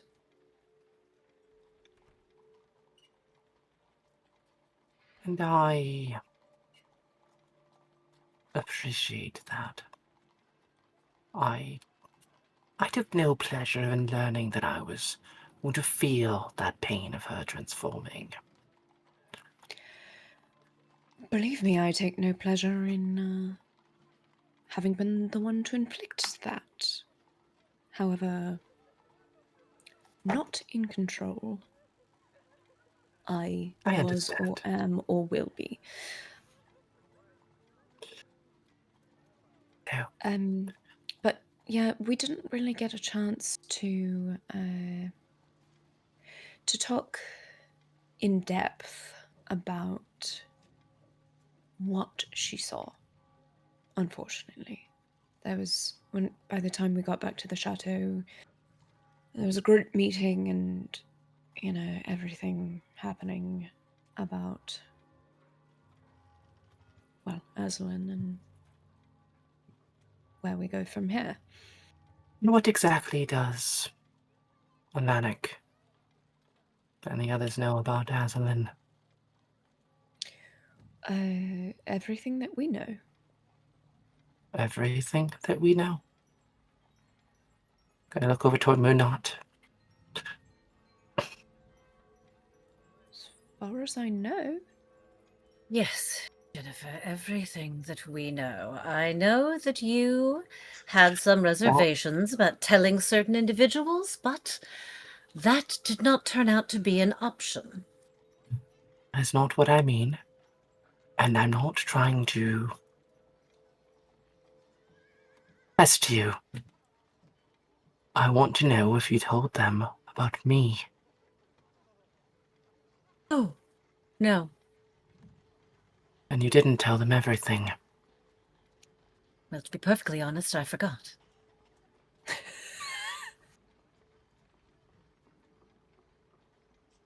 think Louisa coughs into her tea. We're not just being honest. Yeah. I was trying I to have a feel private that's- conversation. I was trying to have a private conversation with Arthur. I was ambushed by Radaga, and then Cabe tried to speak to Radaga and Cabe alone, and then Arthur and Alanik entered, and it's their house, so I can't exactly tell them to leave, and thus it was that unexpectedly on my own, I shared the information. So yes, that particular tidbit did in fact slip my mind. Do you think we should? Yes, I think we should. Well, then I leave that to you, as it is your secret to tell. And I will tell them when they're here. I think that they may be able to help you should things go poorly. Should things go poorly, we're going to need all the help we can get. But what do you mean exactly? Do you mean if you should turn against us? Or do you mean something else? Well, I've made my choice. I think you know that. But that doesn't mean I will get the choice in the end. I don't actually know how much control Aslan has over me. And when we're near him, when we confront him, that could go poorly for you. I think you should talk to them about it and ask them for any help in that regard. Well, should that seem to be the case, we could simply bring forward Amnestria and send you back into timeout. You don't know how to do that. Aye. Does it not work the same? No. Have we never it doesn't. tried? By all means. No, I was asking, have we never tried? No, you haven't. Not the reverse. We've used it on Amnestria to bring forth Ginnifer, but not the other way Oh, around. well, in that case, I'll pull out the mirror and stick it in Ginny's face. Jenny's gonna fix her hair Okay. and then get herself in the mirror. And nothing's gonna happen. That is correct. Well, that might go. All Well, right. then, that does put a bit of a damper on that idea. Perhaps, but I have a theory of something that might work. Haven't tried it. What is that? but the times I have been in control and Amnestria has regained control because I've heard her.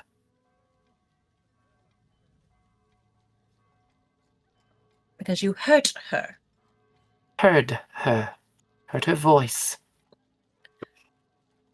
I see. Can you always hear her voice? Not always. Is it becoming more afraid- frequent? Can I try something?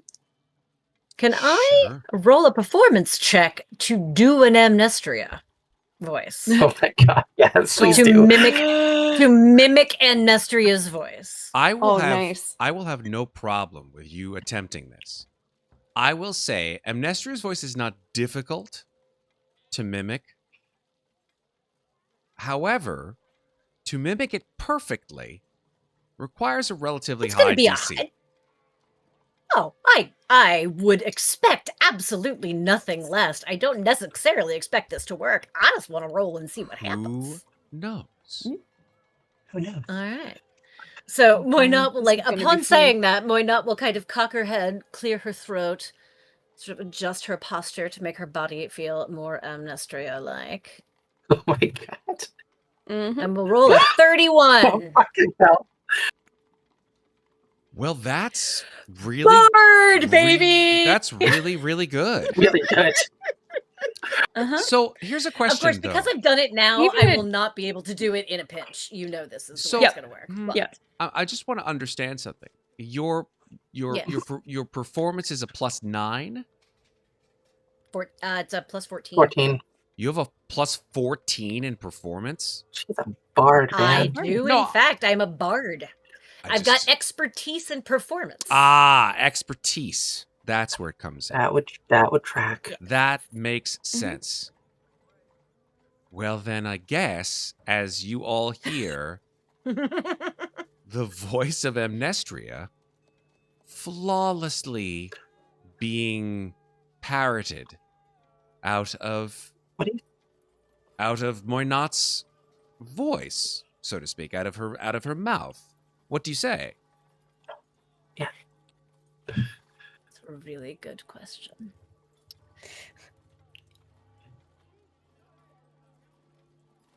I would like to make it funny, but I'm not going to because I can't think of anything funny. So instead, she's just going to say, Ginnifer, I would like to come out. Ginnifer, as you hear your sister's voice being parroted through Moynat, you have this very, very strange sensation. Almost as if your body sort of tingles. The others who watch at the table see Ginnifer's okay. Prepare yourself, folks. See Ginnifer's hair fall out. Oh God. Yes. Ginnifer's hair What? falls out of its scalp, and her skin begins to literally peel away like strips of bark. And Ginnifer dissipates in a cloud of sort of what you would assume to be as they sort of fall away from her, sort of miniature flecks of flesh. And now sitting there at the table is Amnestria. Louisa has covered her tea from the skin flecks and then God. just looks up at Amnestria and goes, "Oh, good God." And then sets the tea down, and then just picks up the alchemist jug and just starts chugging, because that is way more than anyone should see at 8 a.m. So kudos to you, Sarah. Kudos to you, Sarah, for two things. Right? One, for getting a 31 on your performance check, but for figuring out that the key for the trigger for Ginnifer was very, very much different than the mirror, which triggers Amnestria, but it is in fact Amnestria's voice. So kudos to you. I will give you inspiration for that one. I came up with that when I made this character. It's always been different. You guys have never tried, so never. Yeah, guess we have not. But Muadnhait just kind of watches that whole thing happen with kind of just like a slightly disturbed, but mostly just really intrigued expression on her face. And as the last of Ginny dissipates, Amnestria sitting there, she says, "Is that what happens every night and we're just not watching?" Oh, God. And Louisa just takes the journal back and just starts scribbling furiously. And Muadnhait is flashing back because she once went to bed with Amnestria and woke up with Ginnifer, so she's just wondering. Oh, you could and like you you sweet could just summer kind of child. see the thoughts behind her eyes. Is that what happened while I was asleep? You know, you guys have been playing Domains of Dread, this campaign, for many, many years. 2 or 3 years. No one has ever watched the transformation, right? Between No, we've never Ginnifer seen and it happen. Amnestria at night. That's what happens every night, folks. Oh, God. And upon realizing that, Muadnhait just quietly says to herself, "Remind me never to share a bed with you again." And then goes back to eating her kippers. Mm-hmm. Amnestria's just going to look down at the journal and look around and be like, "When did I get here?" Oh, good Just morning. now. I found out how to bring you out. Also, here's your hat. I fixed My hat. it. Oh, Yes. thank you. I'm scarred. What is this here? And she's going to just start looking through the book. Oh, Ginnifer was writing something in here. Yes. No, it wasn't Ginnifer. It was me. Oh no. Here. There's a new page here. What did What did Ginnifer she write write? in the journal? The letters from Amnestria are just spelled out along the side of the page. Sorry, the what? So Amnestria is just spelled out like the long way of the page. So yeah. Like her But it's full a- name? Vertically, A-M-L-E. Yeah. vertical. Like Yeah. we're gonna do an I-M poem and fill it out with words that start with every Sure. letter. A Yeah. is for A. Sorry. A is for something. M is for something. A is Mhm. hand. Uh-oh. A is for anything goes. And this is in M is the for journal that mucking Louisa around is with keeping. people. Yes. Correct. Yeah. Yes. Okay.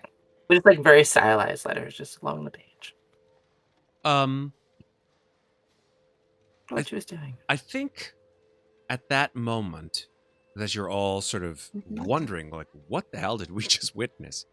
Uh-huh. You hear the inimitable sound of Alanic's chair rolling down the hallway towards the dining room. Sort of stops, turns, looks in at the 4 of you, looks over at Amnestria. Hello, Alanic. Good morning. Good morning. Hope you're all How are you today? So I'm as well as I could relatively expect to be. I assume that he rolls himself to the room. I assume that you all have made preparations to leave for Darkon. Yes. Actually, I had a. Sorry, go ahead. Oh, I Why was not? just going to say that we are in the process of doing so, though we may ask a few things of you before we go, particularly your storeroom, and, well, once Amnestria has spoken with you, it did seem as though Ginnifer wished to discuss something with you as well, so we may need to bring her back out. Bring her back out. Oh, yes, we've long known how to bring Ginnifer forward, and we've only now discovered how to do the same for Amnestria. So Ginnifer was here, and now it's Amnestria. I see. I see. You have found the trigger to shift her form Yes. without having to wait for them to switch places during convalescence or unconsciousness. I think Correct. at this point, Louisa just looks at Muadnhait and she just says, so what's the trigger for Loria? I really hope we never find out. I have Hey, worries about that one. So, about that, Yes. she was in my, ritual. Sorry. Would you She mind seemed really speaking? mad. You have bits of food Sorry, inside sorry, inside your mouth. Would you mind? Yes. Yes, no, she was in the, I saw her in the ritual. When did it, You saw Loria? yes. She was very angry. Louisa writes that down. Very angry. I think. Mhm. Yes, I did speak to her, and angry is certainly a word for it. I did. Well, While you were in the ritual, I sent a message Oh, to her right, and we did not talked about receive a that terribly last night. favorable response. Yes, I did brief you on this, but I understand. Was you that the might night be before? busy. To me. No, that was last night. Sorry, I'm just not used to being able to be here and, day after day. Anyway, what is this? And can I, like, pick up, like, a flake? What? Were you eating, like, Don't put powdered that down. food? Go wash your hands. I'm wearing Why should you gloves. wash your I hands? always wear gloves. It's just her. I don't know if I want to know what that means. You probably don't. Probably not. Lanek, actually, do you have any, like, silver weaponry? well, Around? it's a good point. I was planning to discuss this with the four of you, considering that I do have quite a store of items that I've collected over the years, much of which has been untouched, as they may potentially be quite nefariously cursed. But on the other hand, if you wish to take them to discover their powers or their unfortunate repercussions, I'm more than glad to allow you to see what I have in my closet of strange and wonderful things. Your closet of cursed curios? I wouldn't say necessarily that they're all cursed. I do know that some of them have been reputed to be cursed, as I've collected them to prevent them from expanding their curses to those within the gendarmerie, so to speak. But are all the items within my closet of curios cursed? Not necessarily. I do not wish to, however, discuss or find out as to their potential curses. It may lead Alright, to I mean, problems. that's fair. So, I don't know if we told you what happened last night, but, Moynard I gave gave me up the rundown, something. yes. Right, so I gave up something very, valuable to me, and, I'm cured of lycanthropy, which is great. But also, I now really don't have a good, way to stop Louisa, should she transform and try to murder all of us again.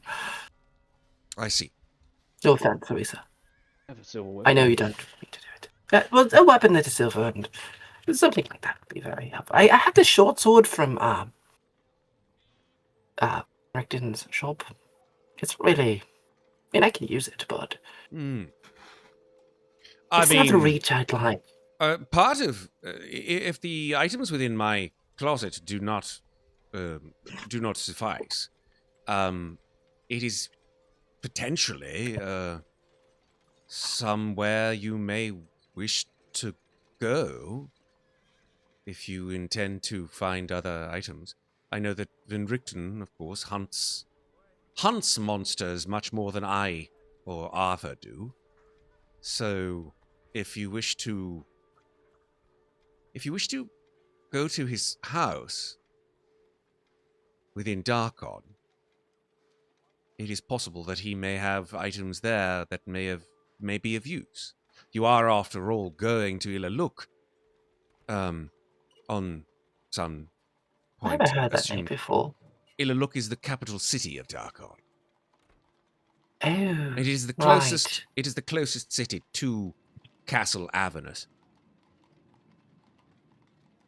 Right. And Van Richten's house is there somehow? Van Or something? Richten's, yes, Van Richten's original house, not his shop in Mordant, but his house is in Darkon. Yes. Right. So he's never really talked much about. Yes. No. Before. He doesn't like to speak about his past.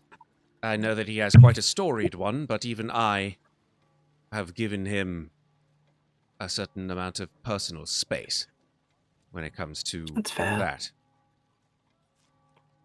Right. Bond, you said we can look in your very cursed closet of curios, yes? As I said, it is not completely cursed. He sort of like rolls his eyes. He's like, it's not all cursed items.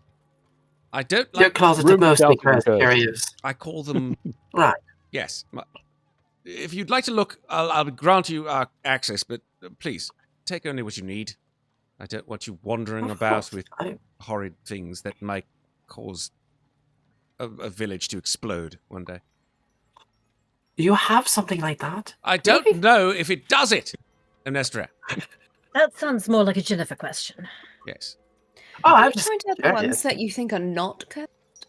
The least cursed ones, yes. I don't have a cursometer that will suddenly point at things and make it go, oh, definitely not cursed. Oh, this one, certainly just- cursed. You need to like Let's just organize them, man. That is your next assignment. You need to Let make us that. simply take a look and determine Yes. if the known benefits outweigh any potential risks that we can imagine. I think that's a fantastic idea. Is it alright if I look before you said you want to bring Jennifer back, right? Can I look first? Yes, please do. Jennifer did Yeah. to share something that she Yes, should personally Uh, share. alright. I agree, but let Perfectly. us do make sure that Amnestria also has what she needs before she goes back to sleep. Yes. Now, some of the items have been utilized previously, of course, and some of them have been taken for use with other groups of the Order. So you may find that it's not necessarily wall-to-wall with choices, but I do have a certain amount that may be interesting for you to see. So, I mean, by all means, please lead the way. excellent. He sort of scoots down towards the door and makes a left turn. I think now is as good a time as any to flip to the map. So there we go. Time to start moving my token. Is it that really odd door at the end of the hall that we've never bothered It's to go usually into? it used to be this room over here. That's where it was last time. Yes, in I'm fact, fairly certain that's where we found his mundane items, not the very um, cursed closet. well, things have The happened. cursed cost of curios. So Alanic You like press a scoots button and down. it switches. Alanic scoots down to this door and opens it. And inside you hello. see a variety of things. I guess What sort of things do we see, Matt? Okay, here's where I get out my have a list. list? I have a list. Mm-hmm. Here's where I decide if anything I'm currently attuned to is worth unattuning to for the end game. Yeah. Except for Mara's sword, because you are super cursed for I that. got 2 slots Oh, yeah, available, no. so let's bring on these curses. Let's All right. Fucking. Oh no, go. I'm super cursed with my sword. I can't get rid of that, but I have the Mind Sharpener helm Okay. and the Gem of 4, 5, Seeing. 6, 7, 8, 9. Okay, here's what you see. It's mine sharpening robes. Splayed out Yeah. on a variety of crates and tables in this room, you see 1, 2, 3, 4, 5, 6, 7, 8, 9 items. Some much smaller than others, some much bigger than others. The largest item in this room actually is what seems like a full suit of armor, except it's made of bone, bound together with metal and leather fastenings. That is probably super cursed. The Bone armor. Right. the smallest item that you see in this room is a vial of red liquid. Held Like healing potion red liquid or a different color? perhaps a little darker than healing potion. Does it look like blood? I mean, I guess it depends on your level of knowledge of what blood Amnestria, looks like. I think Literally, at this point we've all that's seen the whole seen a thing. lot of blood at this point. Yeah. And Amnestria is And Amnestria in is- particular, this is true. yeah. Amnestria It's my being whole thing, man. It's in the name blood of my magic. class. blood magic. Yes, it could be blood. I'm not going to speak too much of it because Megan will get the heebie-jeebies and then she'll throw her scarf on, and we don't want that. Maybe it's jelly. It's ready. Red jelly. Is there?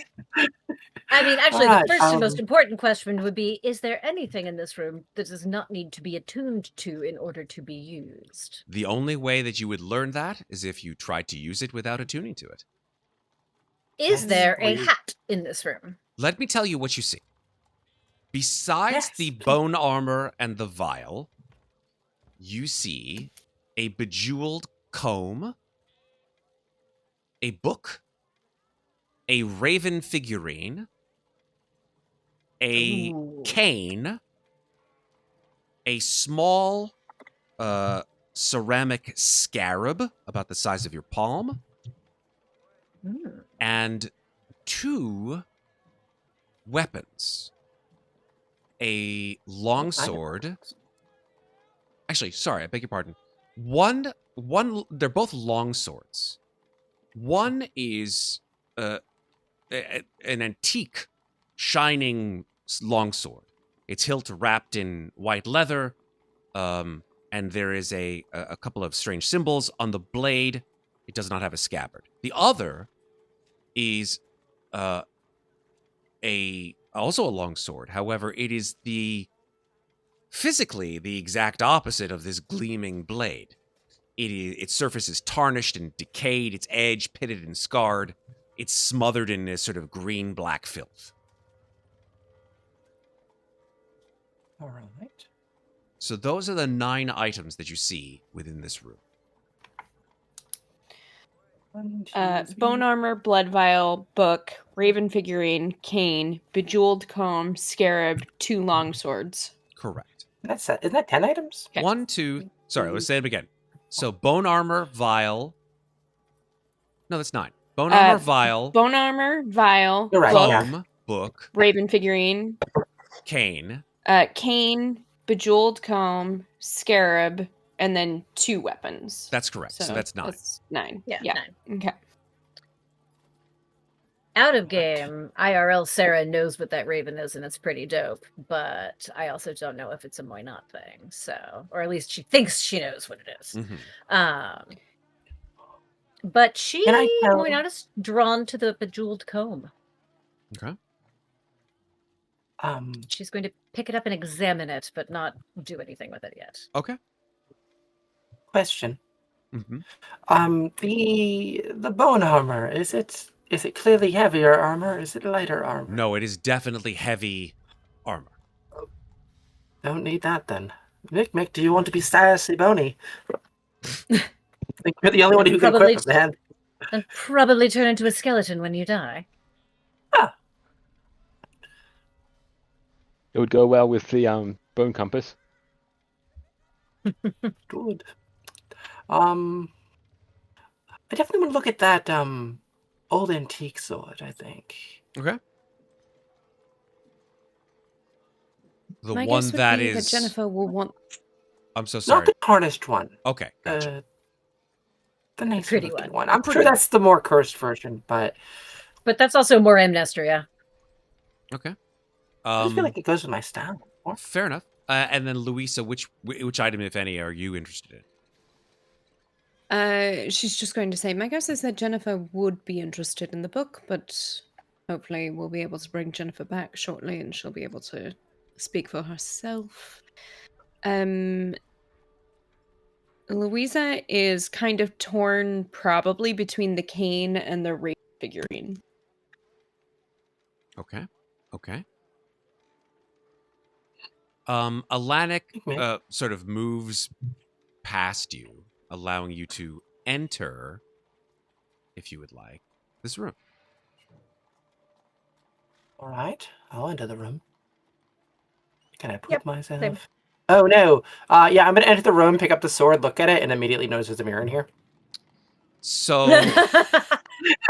I'm going to go ahead and say apologies and just hand wave the mirror. Let's say that there's a thing in front of it. I didn't even recognize that. Fuck. So let's just say there's like a cloth in front of it. Oh, that's funny. Oh, I'm gonna like take a step back. Oh, that would have been really bad. It's actually not a mirror at all. It's just a vertical fish tank. So let's just, yeah. Oh, Sure. No, Why it's not just do not. fish in It's here? just a canvas from an unpainted painting. There you go. It's a canvas. Yes. Mhm. It's Bob makes Ross's perfect white sense. on white number Yeah. 7. Yeah. Bob Rothko. Bob Rothko. Yeah. How does this sword feel in my hand? I wonder. How does it feel? It feels very nice. Right. In a country place. God do his rapier, but I think this could work. As you look at the sword, you see that the symbols on the blade are of a bird with a long beak and a rose. Fair enough then. I don't like this sword. Very well. Alanik, you said you don't know what is cursed and what is not, right? No, I don't. I actually found that sword whilst we were investigating a crime in the domain known as well, it doesn't really have a name any longer. It's seemingly been enveloped into another domain. It's a long story, but supposedly the members of a certain knighthood used those blades. I don't remember exactly what they were called, Alright. but that is all I- that was left of the investigation was this blade. Alright, I mean, is it alright if I take it? You wish to take that blade? Be my guest. I mean, I feel like this is probably the thing that draws to me the most. I mean, there are other things in here. The blood vial, definitely. Being a blood hunter and all, but Mhm. I think I need a new weapon, Well, just in case. that is not a silver weapon. It is a steel longsword. It is, yes, but it's probably magical, so that would help me. Many of Does the items silver in there are tarnish? magical, Amnestria. I will say that for certain. Amnestria. Does silver tarnish? Is it possible that this other blade is actually silver that has been tarnished? Silver does tarnish. Perhaps. That is correct. Mm-hmm. Can I make any kind of check to see if the other blade might be silver? You could make a nature check. Oh, I'm so good at those. Amnestria, if you're looking for a silver weapon, I do have one. You do? I Really? do. Though I don't think it is what you would usually use. And he pulls out a battle axe. Yeah, just out of nowhere, right? Just pulls it out of Yeah, his that ass. is not quite. Shoot. Out of the hand of Oh, holding. shit. Yeah. I rolled a Look at that. 21. Look I at rolled you. really You well, did. friends. Look at you with a 19. Two 19s. Yeah, hell yeah. So, yeah, you look over at the sword, which is covered with sort of greenish blobs of filth. Let's just call it that. It is not silver. Okay. Right, that's not silver. Silver does not tarnish like that. Can I tell what it is though, based off Yeah, it's check? certainly steel. Right. But it's not in good shape. That's for certain. Well, that's a little sad, but fair enough. I'm just going to take the sword. Let me just get around out here, out away from all of you, because this is a very cramped space.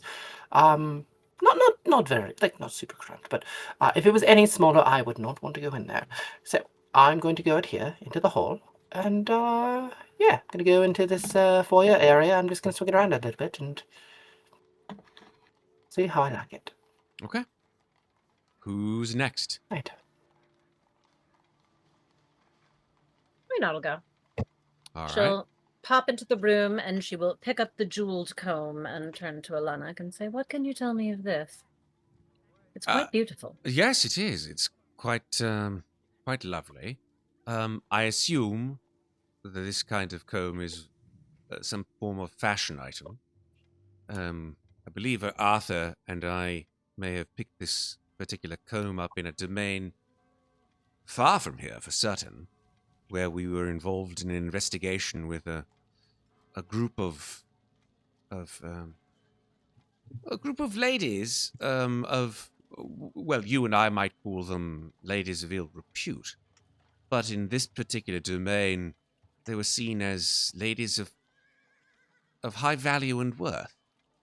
The domain, I believe its name was Ikath, a domain whose sensibilities and, to be perfectly honest, people were very different from our own. But they believed in beauty, for certain. Beauty of their clothes, beauty of their ornamentation, beauty of their architecture. Nothing like what we see here in Desmontlieu, or, to be perfectly honest, any domain that I've been to. It's quite a unique experience. But the place is very haunted. Haunted with spirits that baffle and cause fear the likes of which you've never seen.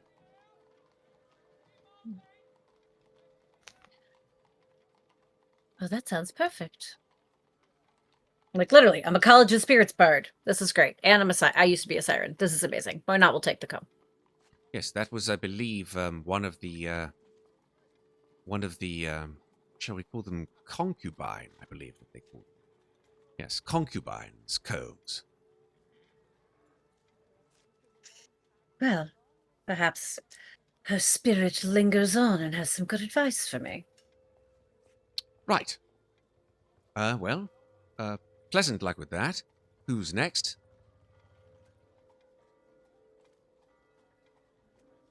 And Moynot will actually go off to the foyer with Amnestria. And Mikmick will just gesture to Louisa to enter first. Ladies first. Great.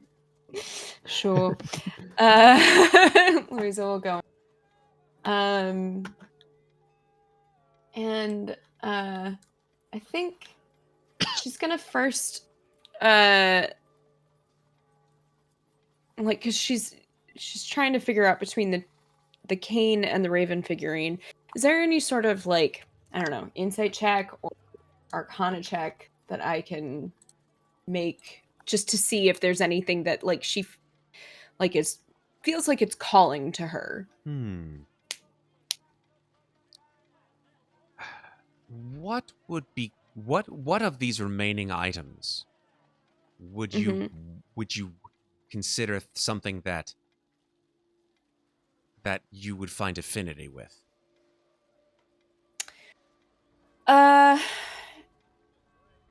Something that would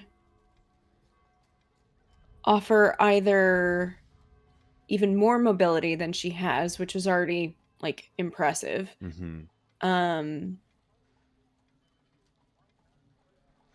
Something that would offer protection, but she can't have the armor because she's a monk. Or something that would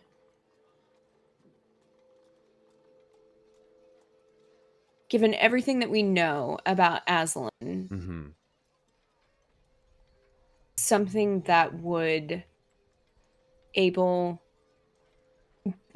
able to, like, give us an opening we wouldn't otherwise have. An opening. Mm-hmm.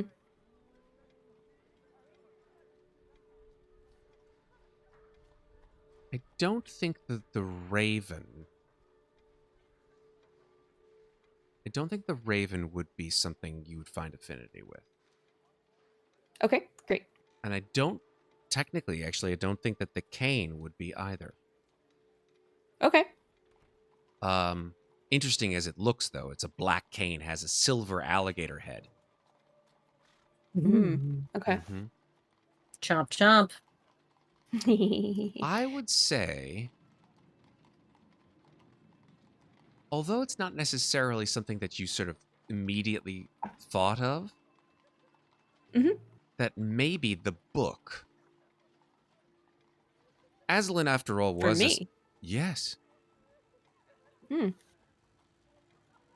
Okay, go ahead. Sorry, I The didn't book mean to itself... No, cut you not off. at all. The book itself, it seems like an odd choice for a monk, right? Who doesn't really Mhm. consider books are her Are thing. you don't you have a sage background? She has a sage, though. I do. I was yeah. going to say Mhm. that books Hmm. are kind of your jam in a very Yeah. non-martial sense. You used to love reading when you were a child. But perhaps this book, this thick, heavy tome with a blue leather cover, with gilt decorations on the binding, maybe Mhm. there's something in there. Mm. Look at that. Oh, shit. Do you really have one? No fucking way. This is Jennifer's book. Nice. Nice. This is I the think book I bought for Jennifer's spellbook. Oh my god, that's adorable. nice. Great. I love it. I think as she's standing in the room, just trying to let instinct take over, because it's like she'd kind of written off the book immediately, thinking, Ginnifer, wizard. Well, I mean, she can grab it for Ginnifer. She'll 'cause obviously Jennifer's want not out that. yet. Hmm. But that's not what I'm being told right now, because I was specifically asking if there was anything I would feel an affinity. And I think as she steps into the room, Louisa suddenly smells just that scent of dusty pages. And all of those years that she spent hiding in the library that's just down the street. And I think she runs her finger down the spine of the book and says, hello, friend. And she'll take the book and turn to Aslan and say, what can you tell Aslan? me about this? What the fuck? Oh, sorry. Atlantic. Oh, shit. BBG just She's found me out. Too many A's. Too many A's. Aslan, Atlantic, She'll turn to Martha. Atlantic. Yeah. Yeah. She'll turn to Atlantic and she'll say, what can you tell me about this? Well, that book, from what I know, is, unfortunately, and he sort of opens it for you, and all the pages are blank. He says, I don't know as to what powers, if anything, this book has, but it used to belong to a woman named Jamelia Orozhova. From what I understand, she was, she lived a very long and very interesting life. You would think that someone like that might have written things down in a journal of sort. Or notes. One might think. But as you can clearly see, there is nothing in this book. But I have been told by sages that this is a very powerful magical item. I think Louisa flashes back in her own mind to her last travel through the mist and seeing a book with blank pages being written right in front of her. And she's going to take it and say, well, we'll see what it reveals in time. Indeed. Well, believe that just leaves friend. And he sort of spins his chair over to Mikmick. Yes, just me. And after Louisa gets out of the room, Mikmick will go in, and he immediately sees the cane, and he switches out of his arcane armor into his Demonu masquerade outfit, which has the top hat steampunk aesthetic, and he goes to grab the cane to see if it fits the look that he's going with. Yeah, so you pick up the cane. It's very light. It's got that sort of very cool silver alligator head. As you pick it, I mean, the cane is of the height of a normal human. So you find that the cane is sort of like almost like a small staff in your hand. Yeah. But doesn't match the outfit. I mean, sure, man. The vibe is for real. It's not bad. You've got this sort of like interesting cane here. Let me see if I can give you guys a picture of the cane. Hold on. And while Definitely he's got cursed if it's got a picture. well, when he's got the cane in his hand, he's going to gently just try and push up on their head to see if it is like a sword cane. It does, in fact, push up. Shing! Like a small, thin blade pulls out of the sword scabbard, which is of the rest of the what's it called? The rest of the Cane. the rest of the cane. Cane. Derpa derpa derpa derpa. There you go. Derpa, derpa, derpa, Derpa derpa. derpa derpa derpa derpa. Buddy, do you need fresh water? Sorry, my cat is yelling for water. No worries. Let me give you a showcase of what this looks like. There you go. Mm, Okay. I guess right. It was a sword cane. You are correct. nice. Oh man, I could have been having a sword cane like Van Richten. And once he's got That is that pretty cool. in one hand, he'll grab in his other hand his scarab Oh, okay. and just look at both of them at the same time and just hold them out to Alanik and just say, Alanik, I'm interested in either one or both of these. Would that be okay? Both, I What can you don't. tell me about them? but both not a good idea. I don't expect you either to come back or in one piece for certain. I would like to have it. My losses minimized if at all possible. The scarab. Wait, didn't expect us to come back. Oh, very much so. I don't outfit you for no reason whatsoever. Anywho, the scarab itself is a very interesting looking item. That actually does have art as well. So, Oh god, Red's picking all the bad ones. well, maybe yes, maybe no. It's like a brooch, right? It looks. This scarab is about probably the size of a large walnut, and it has this sort of blue-green patina, like a beetle's carapace. On the back of the scarab, inlaid potentially, or maybe it's just natural, you don't know. But you see there is a very clear death's head skull on the back of it. Ooh, Oh, that's that's really cool cool. looking. Mhm. That's pretty dope. Super cursed though. Definitely. I love how you guys are always second guessing thinking cursed, definitely cursed, definitely cursed. Art's cool, It's must be Ravenloft. cursed. Oh, they're probably all cursed, Matt. As your friend and compatriot and boss, Alanik has explained to you, not everything is cursed Yes. yet. It's just, did we manage to pick the ones that weren't cursed? Great question. That No Megan. whammy, no whammy. is the Great question. question. So, having picked something potentially, Mikmick, what are you going to choose? What color is the scarab? Is it like kind of brass and? No, it's like a blue-green patina on it that Blue- looks like an blue-green. actual scarab, right? Okay. Yeah, Mikmick's kind of tossing up between the two, seeing as they're both his vibe.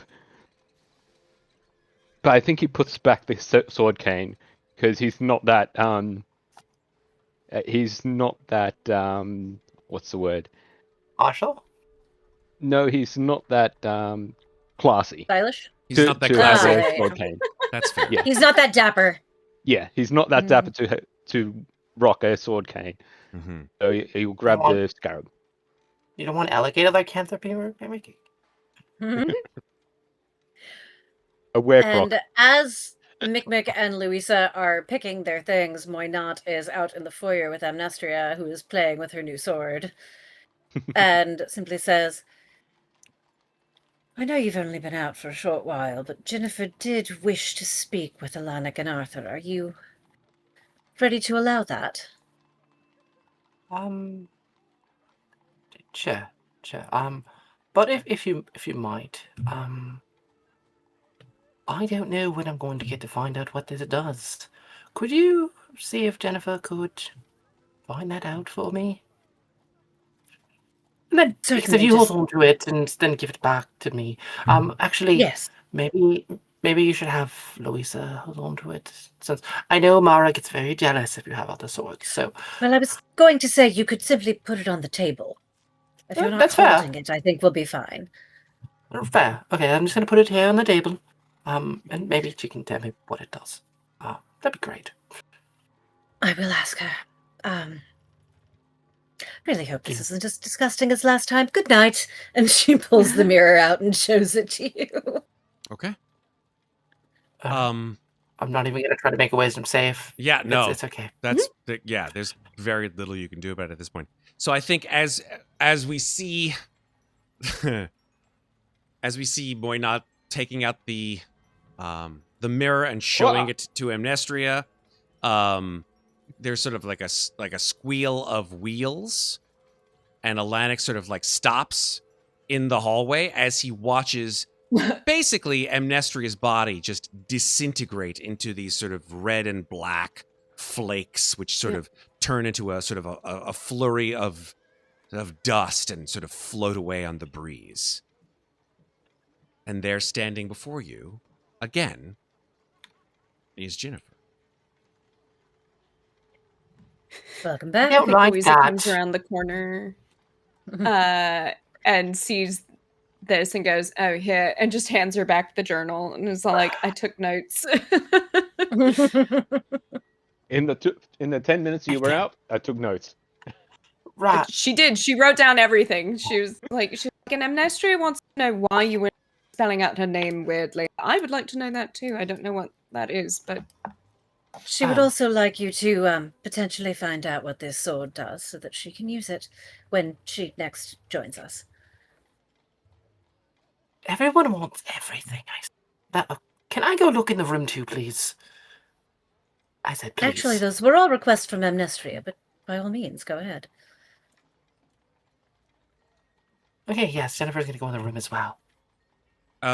Before you go into the room, Alanic says, "Oh, I'm so sorry. You were the one that took the bone compass, wasn't it? You, correct?" Well, someone has to use it, don't I? I'm so sorry. Is that not the bone compass that Radaga gave to you? He points at your wrist. Can I just pull my sleeve down a little bit? It's like... Nice. Yeah. Listen very carefully to me. No, I won't actually, Someone has because to use- I've had quite enough of you, and I think that it's time for I you to start haven't- listening to me. That's my possession. You've taken it. For you to have the I'm gall, using it. for I'm you to very have the nice. gall, and he raises his voice, to take more than one, whereas the rest of your compatriots took only one, raises me to consider that perhaps you are indeed absconding with my material possessions. So, as they say in the old fables, you'll take it, and you'll enjoy it. he scolded Mikmick too. Not as vehemently, I will say, but Mikmick is polite. I am trying to be polite. Good. Continue Now, to I do have so. something very important to share with you, Alanic. Share away.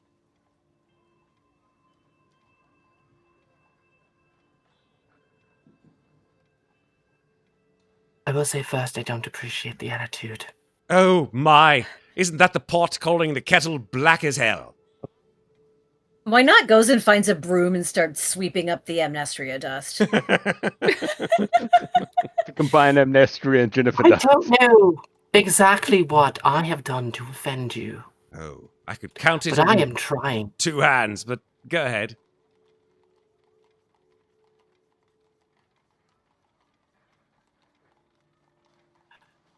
Did Muadnhait tell you where she got the information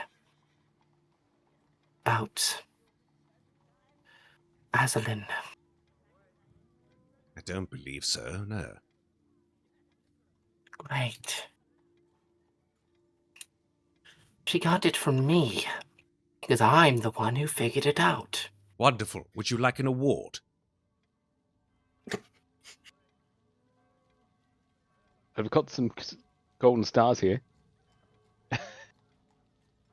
Sweep, sweep, sweep. Alanic, Sweep, sweep, sweep. Sweep that floor up. Alanic, I need you to know something very important about me. Oh, I can't wait to hear yet another important thing. You might actually want to listen this time, Alanic. She is irritating, but this is important. What Muadnhait said.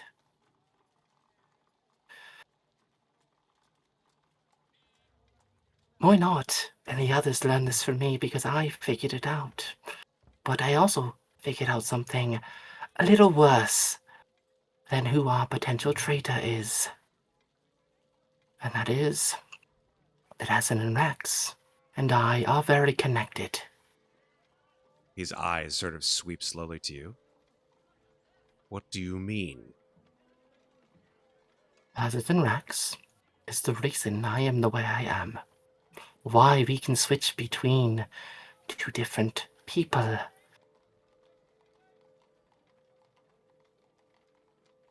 He is the one who taught me how to do that. What do you Now, before mean? you jump to any conclusion... Yeah, he sort of he scoots a little like closer to you, and he says, "What do you mean he taught you?" I guess in the barest terms, Azan and Rex would be considered my patron. He scoots backwards. But if you can give me a moment... Yeah, he scoots backwards, just sort of like a look of abject horror on his face. If you give me a moment to explain, to understand. I did not have a choice in this. But I do have a choice in what I do next. And I am trying to help stop him. Because I do not want the world to end. If he is. I don't want it to end. So, yes, I'm using your bone compass because one of us had to. But I don't think that should preclude me from borrowing something else. Especially when we might need it to defeat him. Make a persuasion check. Can I help? How would you do that? Because Mikmick is just going to say, and to be quite frank, Alanic, you did give that bone compass to us before even mentioning getting additional tools. Make the persuasion check with advantage.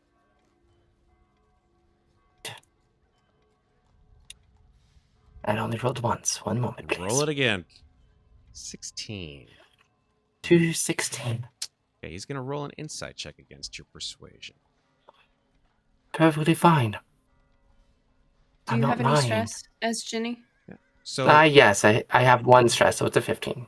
okay, fair enough. Yeah, your persuasion with a 15 is higher than his insight. So he begrudgingly... That is surprising. It is surprising. I rolled I am very surprised. poorly. Yes, he rolled a 2 and a 7 on his insights checks. Very poor. Damn, Alanic. For real. The dice tell a story. He sort of looks over at And for Mikmick. once, Mikmick's charisma wasn't the downside. Right? God damn. It was worth it. Hey, things are looking up. Oh, don't you dare tempt the fates like that. Right? Alanik says, Everything's coming up, Mikmick.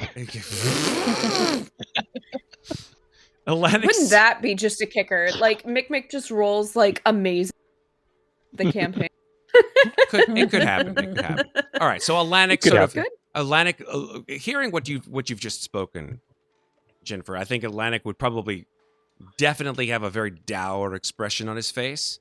His eyes, veiled behind his red glasses, look at you with a certain level of disdain as he trepidatiously states, "Well, there's very little left.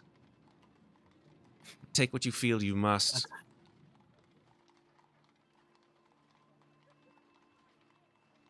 I will. Thank you for your understanding in this matter. Just get it over with. I'm just going to walk into the room and I'm going to pick up the blood vial. Okay. Also, before Mikmick walked out of the storage room, could he check to see if the sword cane is silvered? It's not. It's not. Okay. It's I thought it may be silvered because Nope. dapperness. It is the only thing that's silvered is the alligator head. Okay, then. In other we words, can I hit Louisa in the head with the just- pommel. with the alligator Silver head. bludgeoning damage. Yeah, that'll really do a whole hell of a lot. I mean, if you look at the Wolfman movies, Claude Rains, who I think is Larry Talbot's father in the movie, he spoiler for a movie that's like 80 years old. He kills his son, who's the Wolfman, with the cane head, with the silver cane head. He beats him to death. So it can do some decent damage, but it is not meant in this case to be used as such. It's not a bludgeoning weapon. Correct. No. So, Amnestria, you come out. Oh, sorry, I should say, Ginnifer, you come out with the blood vial. Yes. Yep. I give Alanik a very pointed look. He Because gives- I don't know what his problem is with me. Oh, I don't know. Maybe you just admitted that, like, you work for his arch enemy, or the one who's going to be destroy fair, the world. I Okay, don't know. but he had a problem with me before I said anything. Because you got a fucking attitude a mile wide. That's why. I am trying to work on that. You've been working on it for 3 years. I think she's only They actually were been working trying. on it for like the Only last been here, couple like, of 1.5. sessions. Yeah. Working on it. Prying. Trying. I'm in a program. I think Jennifer's trying now that she knows Loria is nutso. That is a distinct possibility. But clearly, stop in front of him. fair enough to say that, right? I think we as the audience know that Ginnifer has had a possible shift in conscience, especially considering the last several repartees that she has had with Loria. But does Alanik know that? Probably not. He knows True. only of what he sees and experiences, just as everyone else does. So, safe to say that of the individuals who are here in this house, the least forgiving certainly would be Alanik Ray. Okay. With your loot safely secured, but unbeknownst to you as to what they fucking do. We can figure that out if we all take an hour. If you want to, you can certainly attempt to do so. Alanik shuts the door, and he rolls down the room silently. He says, I have work to be done. Please let me know when it is that you would like to begin your travels. I'll summon Cabe. And he shuts the door with a thud behind him. And I think that's a good place to take a break. He's not a wolf anymore, but he's still grumpy like one. Yes. Yay, break. So let's take a break. And when we come back, Yes, break. we will discuss Where are we going? the actual plan, right? Like, let's get out of this joint. Darkon. Let's go to Darkon. Definitely need to pop into town maybe for some healing potions. I'm just saying. He may have them in house. Who knows? You can ask him if you like. Or you can have them announced. I was going to ask, but he got grumpy I and went feel stormed as off. Fair though enough. Jennifer's not going to get any healing pushes from him personally, but you know. Yeah, I don't get. Damn. Oh, this is a special healing potion for You get used Jennifer. to being in a Lennox Just for doghouse, don't worry. Don't mind the little flecks of metal inside of it. All right, so we will get Suddenly, back. me walking around naked doesn't seem like such a big deal anymore, does it? Nope, you are par for the course. Let's go to break. We'll see I have my each own theory of other why, at least. again in 5 minutes, and we'll see you soon. All right, folks, we're back. Hello, friends. So, Time to get cursed. Yeah, Well, baby! Let's do it! someone's really gung ho about getting We cursed. spend a group Yeah. hour around the dining room tuning. Just everybody's attuning. I feel like so Jennifer's actually not going to attune to the thing she took because she already attuned to the bracelet, and she's just going to go around Can you and attune to a flask? identify. Well, she's going to try to identify everything and Okay, so you want to see, identify? Yeah, what because people are actually trying. because some people wanted to like attune before you even identified. Oh no, you can identify a magic item by spending 1 hour in contact with it You- over a long rest. Correct. You can, Or a very short yes. rest, sorry. Right. Yes. Then you If have to take an Jennifer didn't want to burn all additional. her spell slots. Then you have to But take an no, I'm gonna additional do it as a hour ritual. after Yeah. that. Right. So it's 10 minutes. Mhm. Ah, okay, there we go. So I forgot I'm going identify was a to ritual. identify. Yeah, Yeah, I'm going to ritual spend 50 function. minutes identifying the 5 items we have. 50 minutes. 10 minutes apiece. Okay. In Yeah. the meanwhile, whilst you are identifying, Arthur is moving back and forth through the hallway, through the lobby, and out to the grounds where you see Cabe pulling up a recognizable carriage that you have seen Cabe drive, and drive you specifically, to various domains. Cabe, of course, being able to move people with just their power to other domains. There is sort of a bubble, so to speak, around Cabe that allows for traverse between the misty domains without having to have you go through them and walk through them with a talisman to do so. And so the carriage pulls up. Arthur starts pulling your various pieces of luggage and other kinds of things that you would probably carry with you, backpacks and such, and loading them into the carriage. Meanwhile, Ginnifer goes through each one of these items and identifies them. Which one would you like to do first, Ginnifer? The sword The sword. that Amnestria has, because it's the one that I said I was going to do first. So I will do that first. Indeed. So when you identify this, after 10 minutes, your eyes snap open and you realize that this sword is the sword of a knight. It is specifically the sword of a knight of the god Paladin. Now, those of you who are ensconced in Dragonlance lore may recognize that name. And may go, Matt, this isn't Dragonlance, this is Ravenloft. What the fuck? And I would say to you, excuse me, Miss or Mister, Paladin certainly is a god of the world of Kryn.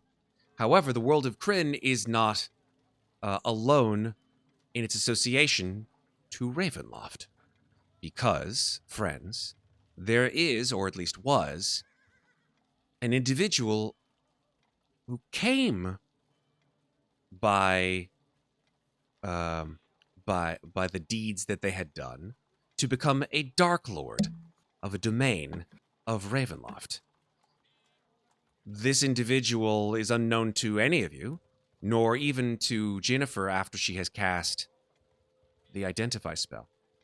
But this sword belongs to, or belonged to, a knight of the Order of the Rose. The Order of the Rose is one of the 3 orders within a knight order called the Order of, the Knights of Solamnia.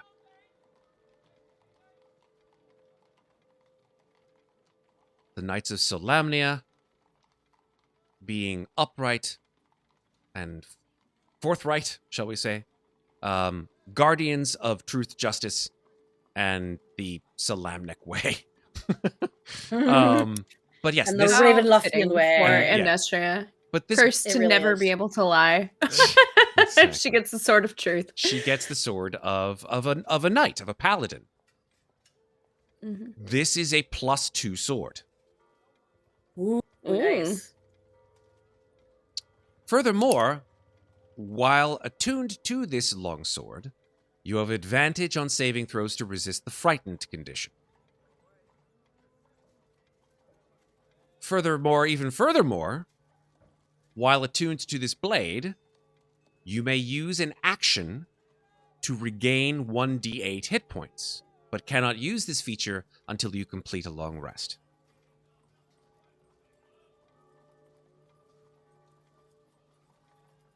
Last piece of information regarding this blade, which is called, by the way, the Kingfisher blade. The bird inscribed on the blade itself is, in fact, a kingfisher. Point of clarification. Yes. If you have advantage on something from 2 different sources, does that No, still you only do not give you get advantage? you do not get double advantage, nor would you get double disadvantage. I didn't know if it would like give me immunity or anything. Nope, no immunity, just advantage. Good to know. Nice try. Immunity. Worth a shot. Immunity. Respect the hustle.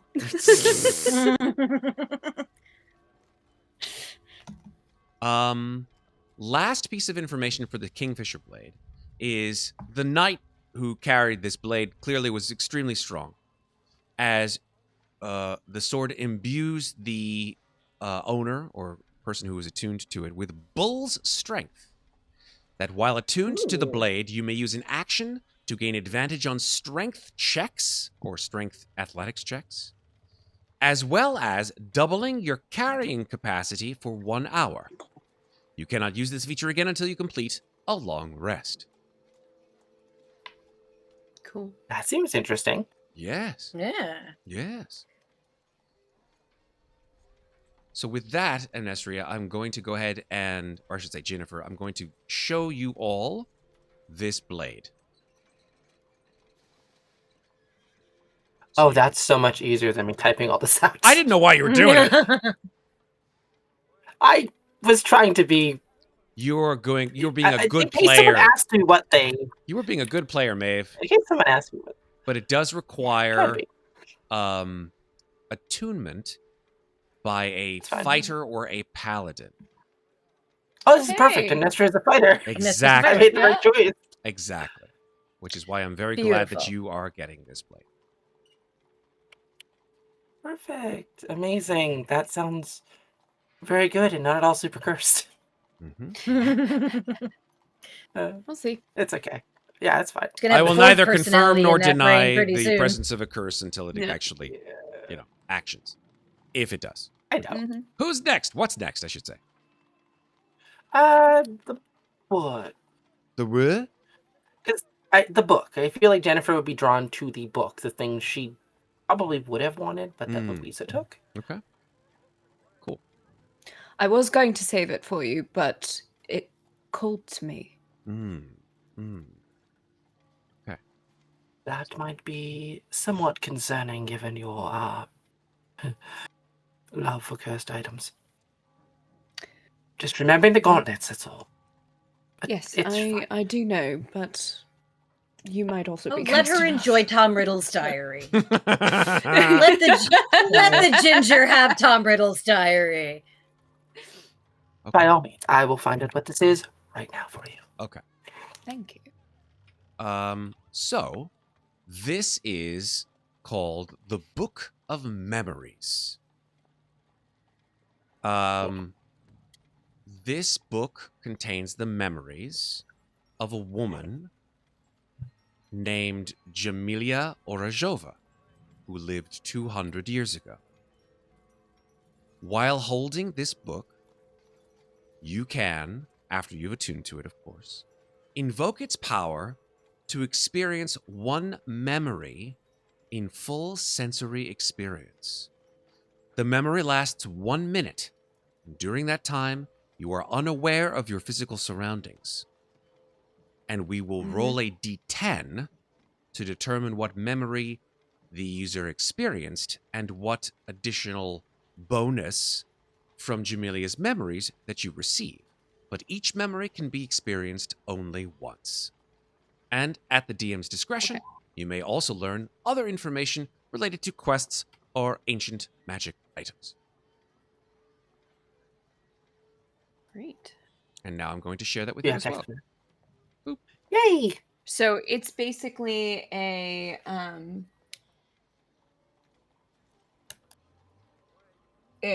so the memories, there's 10 memories inside of it. Correct. And then once those 10 are experienced, then the book becomes inert. Do we know? You do not know. You've got the book has Okay. the book look it looks like it also has 3 or 1 Yes, that's cantrip true. and Yeah, 2 you can daily also. spells. That's correct. You can also cast spells even if you are not a spellcaster.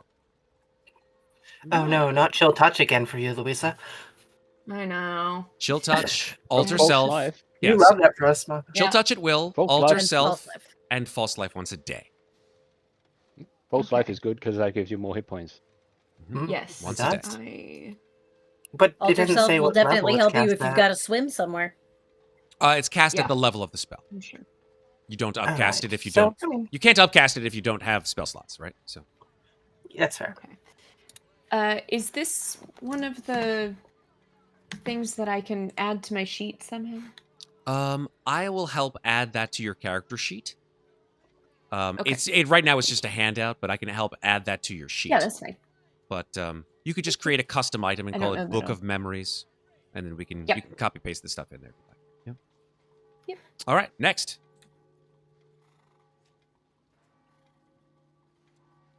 Let's see. Mikmick picked the scarab. Is He that did. correct? Scarab. Yes. I would like to find out what the scarab is then. Okay. As would I. Give me a moment here. And I only require half the time to attune to it. This is good. So this scarab, Sorry, can I just say one thing really quickly? yeah, sure. I spelled Orzhova correctly. Nice. Nice. I spelled Jamilia wrong, but I got Orzhova absolutely 100% correct. Nicely I'm sorry, done. continue. Like, Amazing. I'm guessing insect plague. It's no. Ah. that was my guess. It's kind of grosser actually, but Oh, Oh boy. no. Infestation? Or no. So That would be the same thing. this basically. is a scarab. If it is actually a magical item that is pretty horrible. But it does not require attunement. Because this is called the Scarab of Death. Oh no. Yes. If this God. Give that to the reborn. If this scarab is thrown at a non-undead, flesh and blood creature, its enchantment activates, and it transforms into a scuttling scarab. The creature that it is thrown at must make a dexterity saving throw, DC 15. On a successful save, the creature rips the scarab away and it falls to the floor, becoming an inanimate brooch once more. On a failed save, the scarab latches onto the target's skin, and while it's on the skin, the creature can use an action to grasp the scarab and make a DC 14 strength check, detaching and discarding it.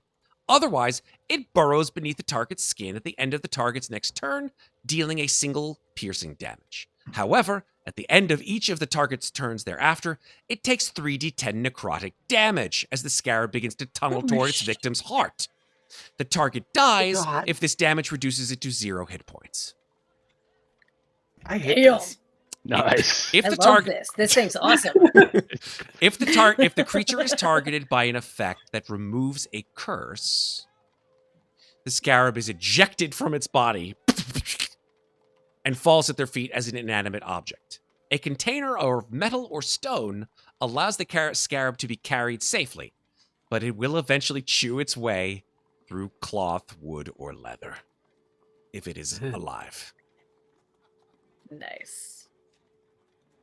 Well, So, did it come with a box?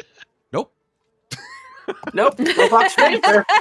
But it's inert right now, so you're fine. Exactly. Just don't throw it at yourself or any of us. So now Yeah, you folks exactly. should Do see... not play catch with the scarab of death. Do not taunt Happy Fun Ball.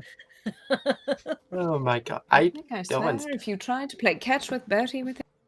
So you guys should now see Scarab of Death with its updated title, Yeah. Very nice. I see it. with all of the interesting stuff that comes with it. Next. 3 down, 2 to go. I'm gonna do the comb for my knot. I'm gonna save Jennifer's item for last. Yeah, there's no picture, unfortunately, for the comb, but the comb is pretty simple. This as well does not require attunement. It's an ivory Okay. hair comb decorated with small rubies and pearls. When it is worn in the hair, Ooh, pearls. it can be used as an action to cast the Charm Person spell.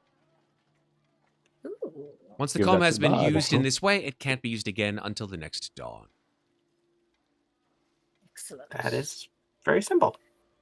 Very simple. And that There is it a good thing for Moina.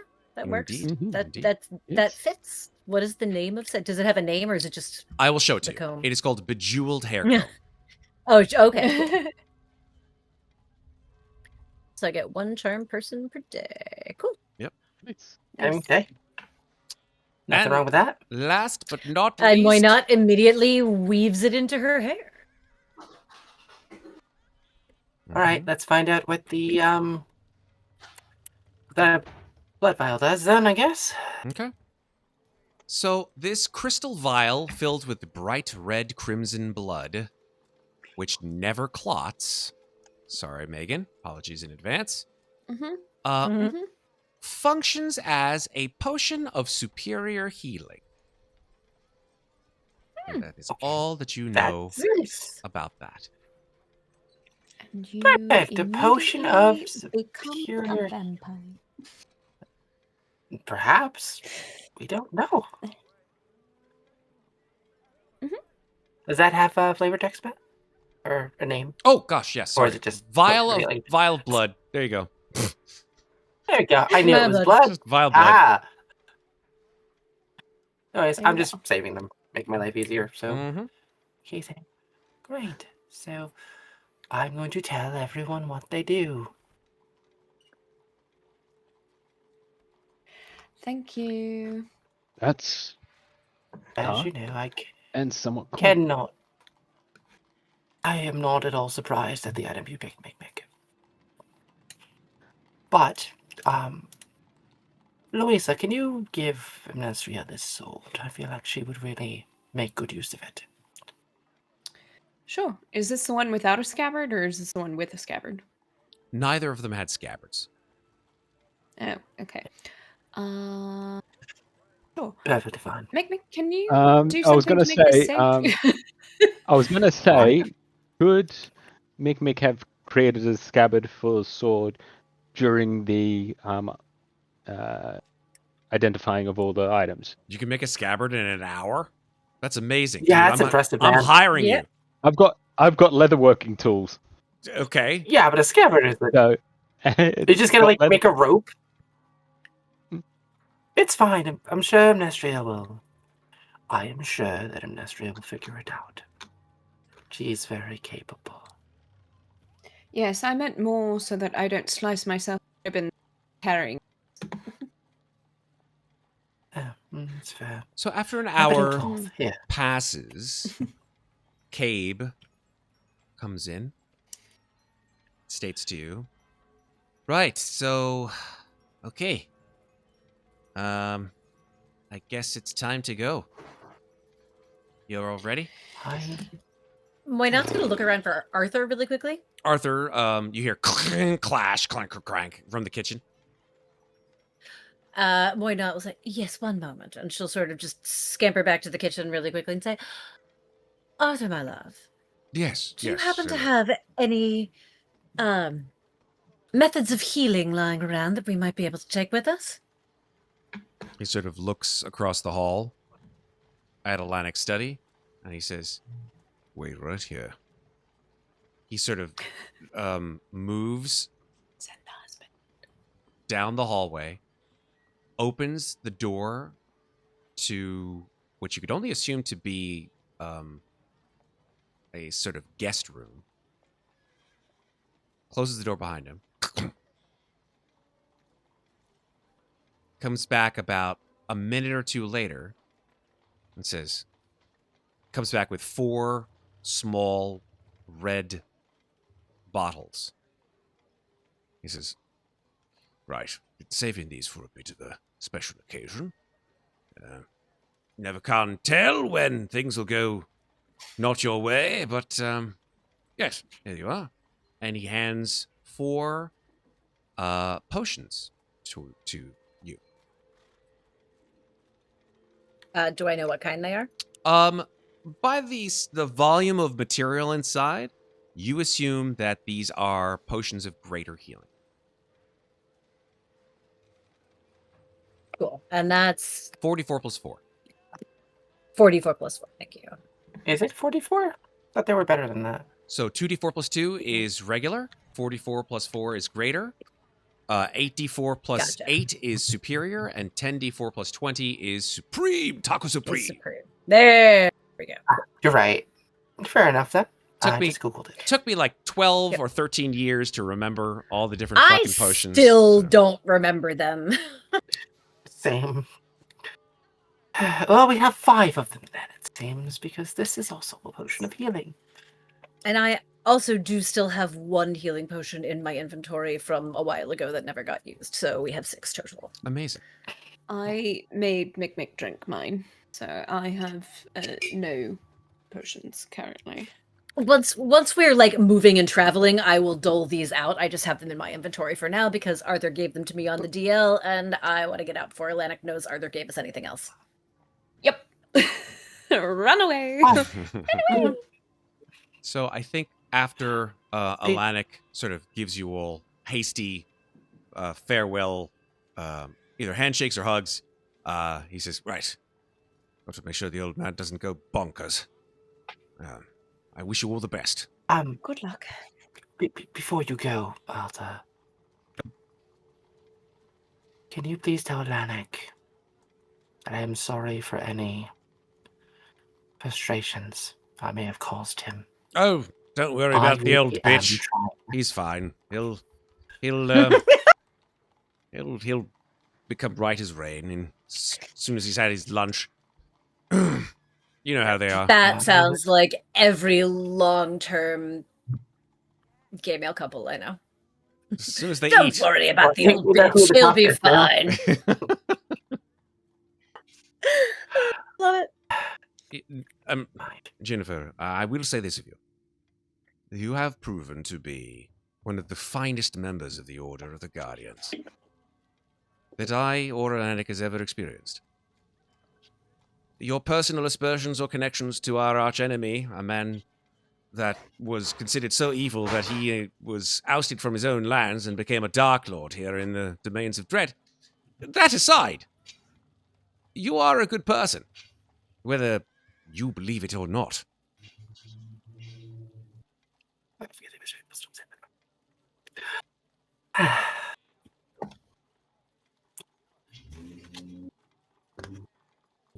Just walk away.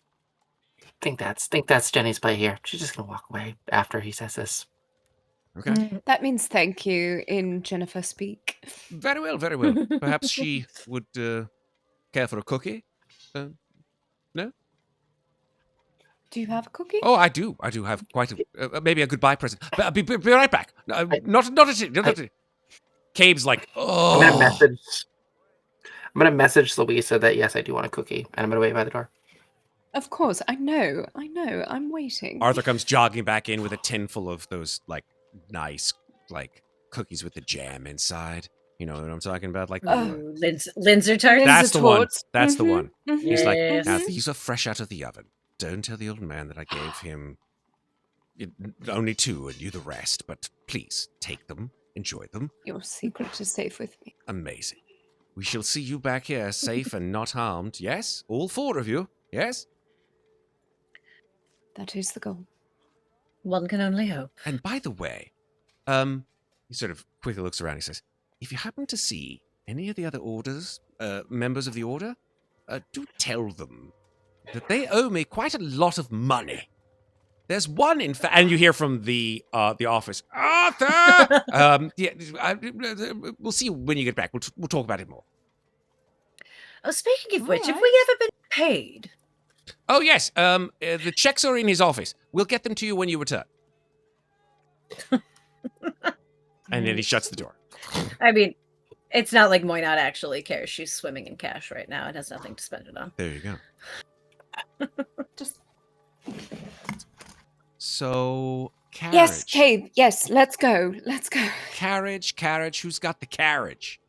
Let me bring the carriage on. Where are you? I give Ginnifer a cookie, and I say that was well done. What kind of cookie is it? It's a It's a Linzer It's a Linzer tart. It's the shortbread with the little jam in the middle, and then the other bread on Oh, top yeah. with the little hole sprinkled with powdered yeah. sugar. It's delicious. It normally comes in Yes, like so raspberry good. or strawberry or apricot, and they are delicious. so good. That's useful. When did this happen? I don't remember this ability. Moving and telling me how far I'm moving. I don't remember. Oh, yes. It's a new Roll20 It's a update. They just put it in. new- Yes, when you I don't have drag to your count token. them anymore. Actually, That's so helpful. I enjoy. It is. When you drag your Yup. token, you It's no so longer need to helpful. worry about that because it automatically tracks your. Amazing. Uh, That's a really useful and thing. here's It the is very here's the useful. carriage. Okay. Why is it in the bushes? Well, because you guys were, I didn't want to like run over Louisa, so I just, I had to. The horses are nibbling on the bushes. Ah! That's what they do. Is it? God damn it! Stop! Just Everyone wants to be with me. There. Come on. Should Okay. we? with the Should I carriage. was Trump just trying to going get to drive into the this carriage? carriage. Wait, congrats! You've gotten into the carriage, folks. I believed in you ever since the beginning. Yes, thank you, Mikmick. Oh We're no, probably Mikmick is all under the carriage. And Louisa Good since job. about episode 15. God damn it! Honestly, with the way it's situated, we're probably all in the exact same square inside the carriage because we can't That's see fair. ourselves. That's fair. Yep. Oh god, I got in first. Everyone is sitting on my lap right now. Damn it. Cabe Just want to be close to you. jumps up front and says, "Okay, Darkon, here we come." I And hate this part. and with that, But at least when we have Cabe with us, we don't have to deal with all the crazy mist bullshit. that is correct. That is correct. Oh, thank God. On the ride to Darkon, I think Jennifer's going to appraise everyone with what she told Mikmick. Which is Can you be a little more? yeah, I was gonna say little more like stop specific of that? leaving Yeah. your like you're Thanks. trailing off. That and I'm like ... ellipses. What? Right. So, you asked me about Loria. I'm going to tell yes. you what happened In the dream. Oh, in my dream, along with when Muadnhait messaged me during the ritual. okay. I'm with it now. Just a... Are you going to? I don't want to step on your role playing. Are you going to Narrate it. do that is now, it or are you just going to say that you did it? say that you did Well, it? I know Matt has things to get to, I do. Okay. and I appreciate rather than repeating information that everyone already knows, Mm-hmm. I figured it would be easier just to say, hey, Jennifer's going Great. to tell you guys almost everything that has happened with Loria. Okay.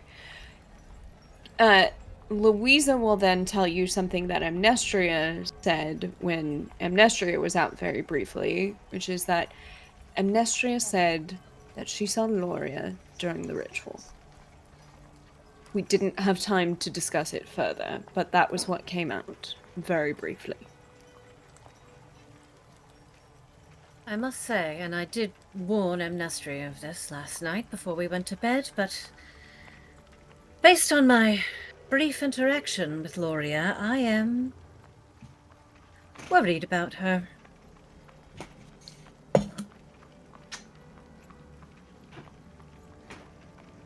I worry that she may become a problem. And I worry that you may be correct. I don't know if I can save her.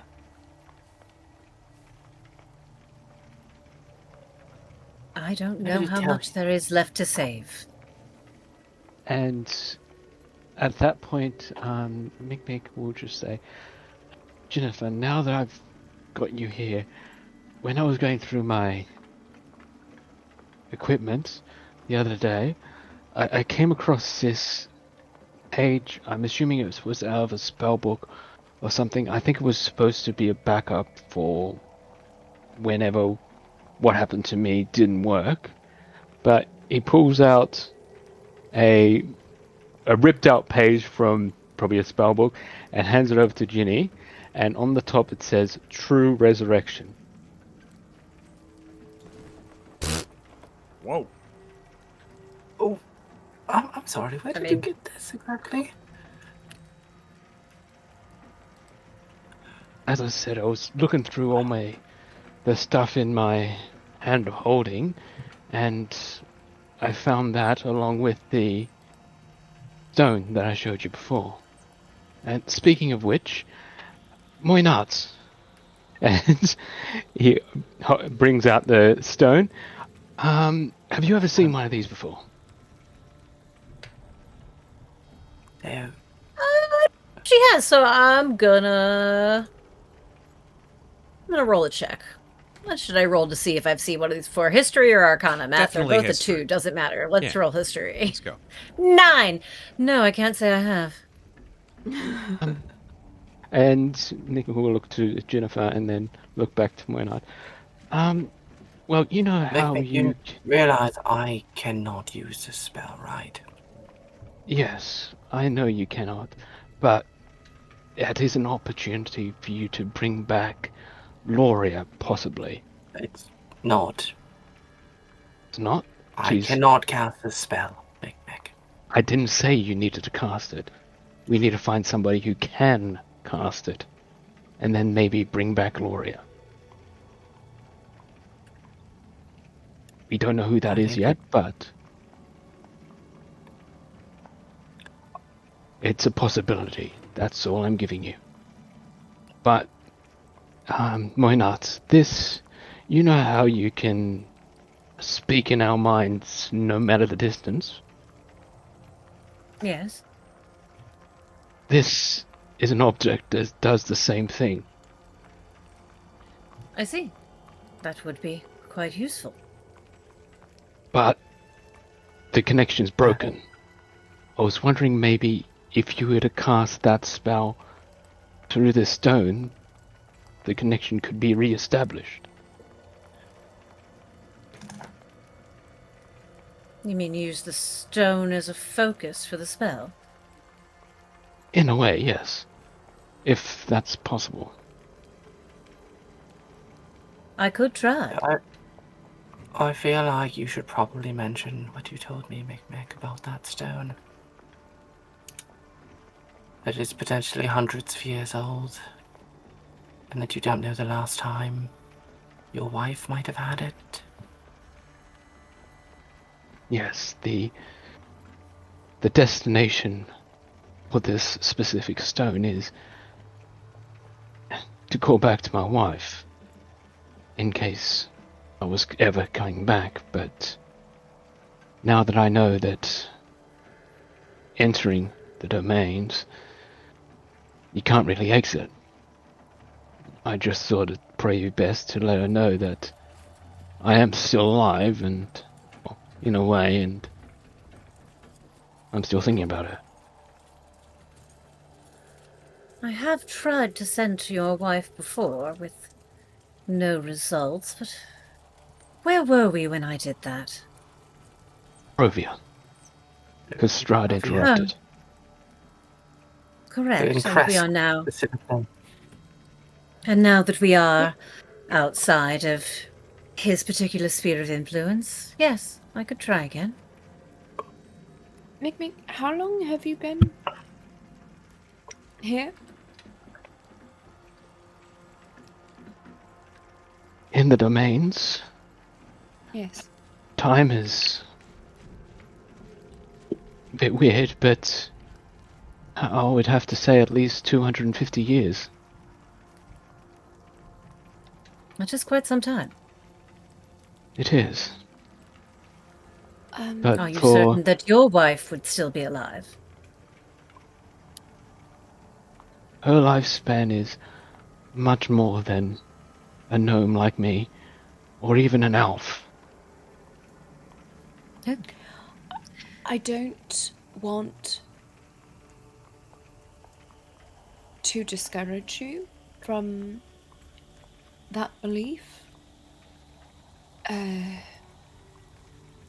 But having been the victim of lost time myself, are you prepared for the possibility that 250 years here is not that That outside? I have taken into account that possibility, but on the other hand, it could be the exact opposite. It could. It could. Here is what I will say. I will try to contact your wife for you, but not at this exact moment. We don't know what's waiting for us when we arrive in Darkon, and that magic might be put to more immediate use. However, when next I have reserves remaining when we lay down to rest, I shall try on your behalf. Do think of what you would like me to say. That I would probably suggest as well, because if what Lanek is saying, and that Aslan is getting close to his goal, we have much more pressing matters to deal with than trying to contact ghosts. Indeed. I Matt, do have one other question. go ahead. You said Ginnifer cannot cast this spell. Who can?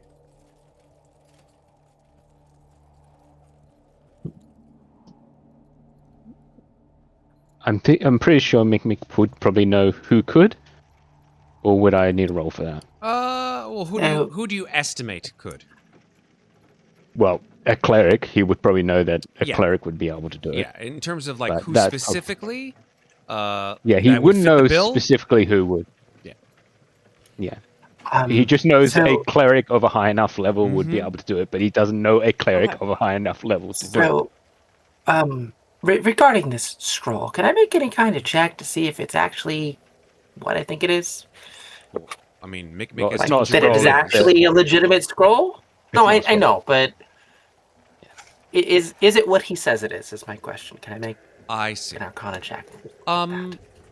Well, I guess I'll just ask Mikmick, is this scroll legit? As I said, it's not a scroll, it's basically an excerpt of like going through a list of all Got it. spells that people know, and it's just basically just a scroll description saying true resurrection. Got it. So it's not a I scroll. feel like, Yes. yeah, Mikmick is just saying, oh, hey, this spell exists. Exists, If we yes. find someone who can cast it, Cast it, this yeah. is a possible Okay. solution that you haven't thought of Roger before. that. Yeah. Yeah. Okay. Yeah. That's basically So what I was getting at. I'm just making sure, because if it was a scroll, that's one thing. Also, I Yeah. did not roll my portent this morning. I'm going to roll that now. Roll that It's a six. portent. Oh, Let me. It's a 6. Roll So, that you know, beautiful could be portent footage. A 6. really good for somebody or really bad for somebody. Somebody We against got us. a level 2 hype train going in chat right now. Yeah, hype there has been. Because we had a sub shotgun go off. We did have a whole lot of subs being gifted to a variety of people from High Fantasy TV. Thank you so much, High Fantasy TV. Yeah. Call you out That. so much so because we haven't had a whole bunch of subs being done in this way. Thank you very much for your support, and thank you for helping us out on the channel. Awesome. Choo choo. Cool. So I think without further ado, the four of you obviously travel through the That rhymes. mists. Without further ado, the four of you travel through the mists to Darkon. Hey, this is not your first time to Darkon.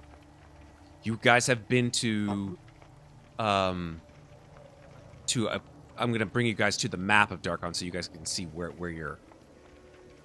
you end up, I should say.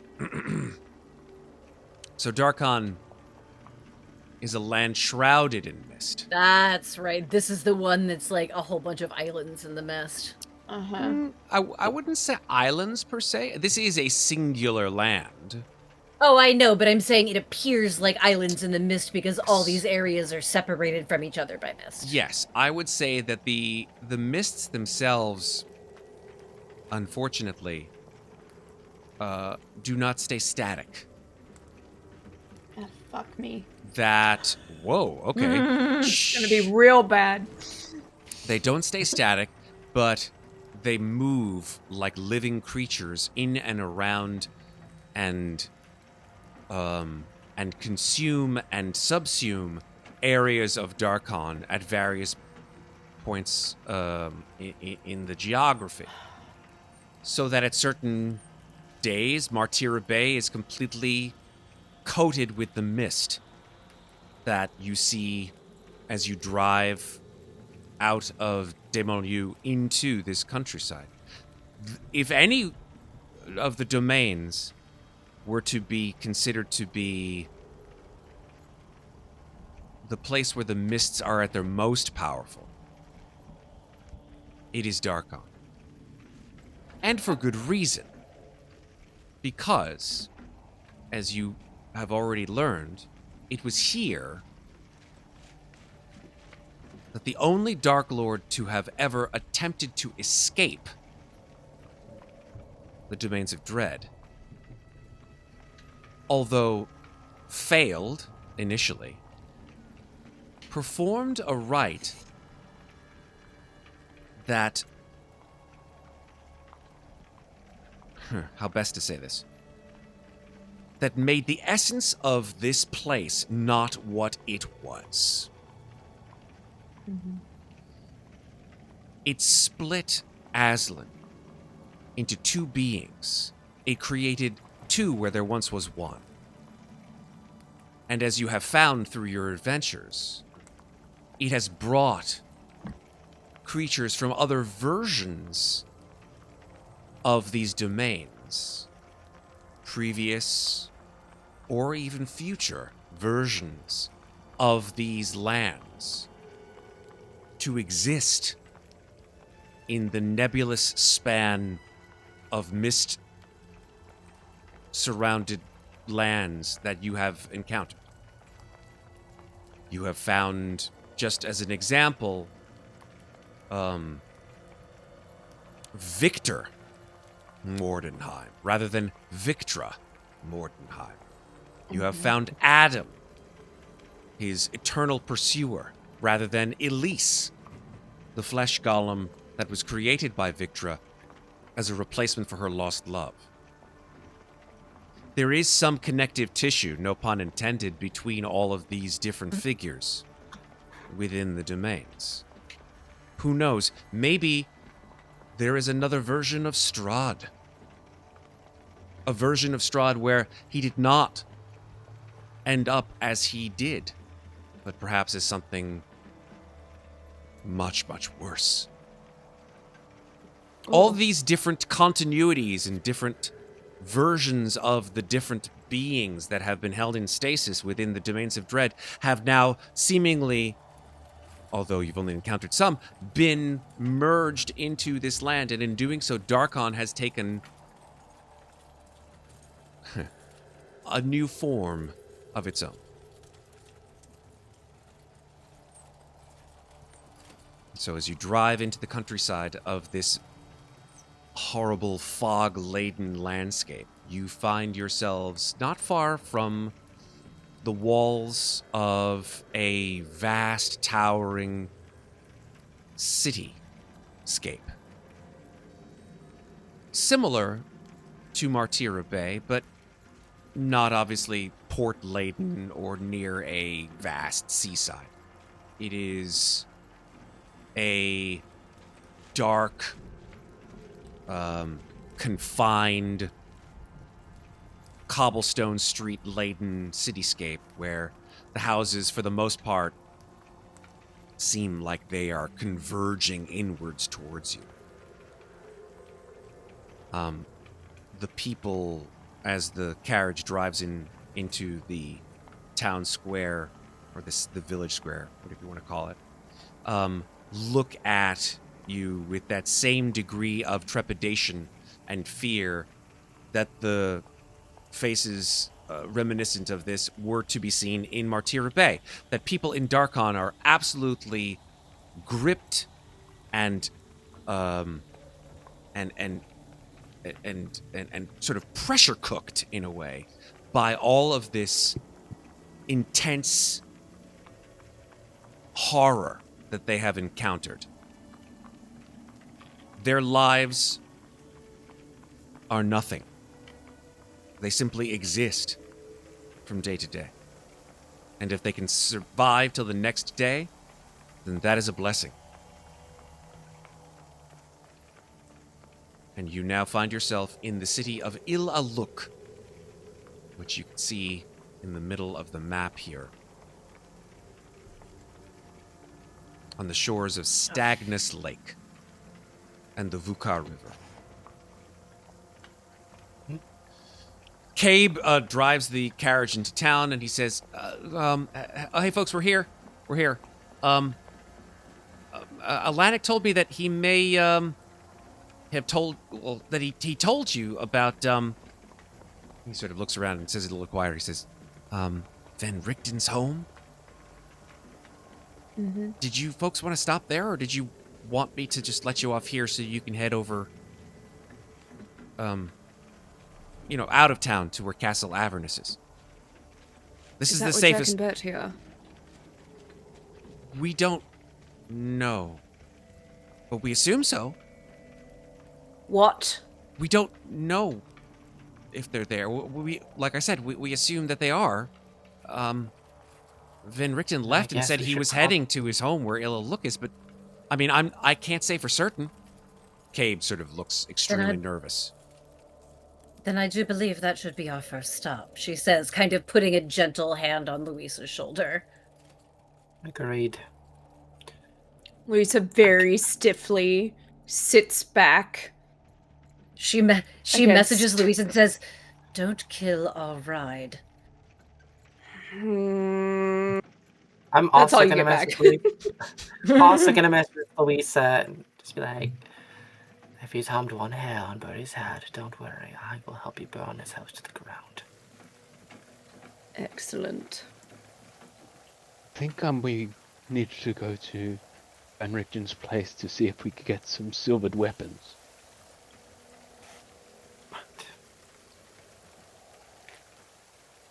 And I guess we're going. I don't relish the idea any more than you do. I relish the idea the least, as you are well aware. Yes, we know. Down here with you. I don't like him either, but necessary evils, and we must ascertain the safety of Bertie and the fool. I agree. So let's go. Okay. What is this house's name called again? It's called Bleak House. Don't think anyone ever... It's called what? It's called Bleak House. It's not actually called that. Well, in Mordant, it's called Bleak House, but I think that it's. I think if I'm not mistaken, I think it's actually. Am I wrong? It's called Bleak House. Maybe I'm wrong. I think I am. I'm probably wrong.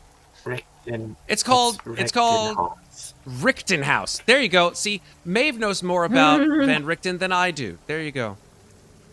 Richten Well, of House. course, he taught me. So, of course, I'd know the name of his home. Exactly. Richten House. H-A-U-S. I think, but it's fine. Whatever. Richtenhouse. Let's go to his house and not burn it to the ground because I needed to be there for my own damn campaign. So, Okay. Yes, exactly. Oh, so can't- we are later. Sorry. Your campaign could take place before ours. This is why. Oh, not yours. Her campaign, not Bertie. Who knows? Who knows No, it when, if at all? Yeah. I can't wait. We'll find out. Anyway, let's go to his wonderful house. Amazing. Meet his wonderful family. Sure. Okay. Then. What are the chances Ginnifer's getting a point of stress for going to closer to Van Richten? No, Jennifer. Or is that going to be in built rage? Jennifer is excited for the chance to stab him again. Okay. Before you get for the real chance this to time. stab anybody, we did have a redemption in chat, and we're going to make it quick because it came from JF Messin, and it was a common Taroka for Red's character, Mikmick. Oh. It's been a while since we've done Why a did common you Taroka write poll, that? but let's do it. All right. So, let me shuffle. Here comes the common deck. Let's shuffle it and deal a card to Red. Deal. Why do you say cod like you're from Boston? Because I am. You didn't know that? Are you really? No. No, I didn't. Are you really from I'm Boston? really not from Boston. Don't trick me. I'm fucking with you. All right. Oh, what do we got here? We've got Miser. Oh boy. Not this fucking guy again. Miser. Ooh, this guy Oh, again. Red. You better not fucking deny this man again. I swear to God. Okay. So You had him last time. the Miser is a card we have had before. So He sucks. let's see. Was it taken though? I don't know. Let's see. I Here's feel what- like the miser is the card that everyone turns down because I think it's the one that cycles your money. Here's what the Miser does. I think we don't need to go into any more roleplay for the Miser. It actually was taken. So the Miser has now, because it was taken, becomes cursed. I'm first. Okay.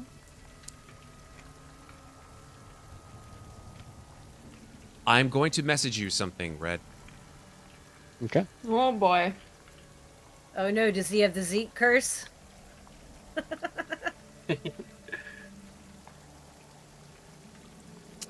He must rob the rest of his party members blind within 24 hours.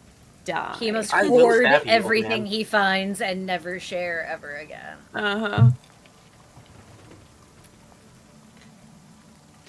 I had that curse for like the entirety of the Mad Mage campaign, and it was Oh. hilarious. What a Okay. way to make your party hate you.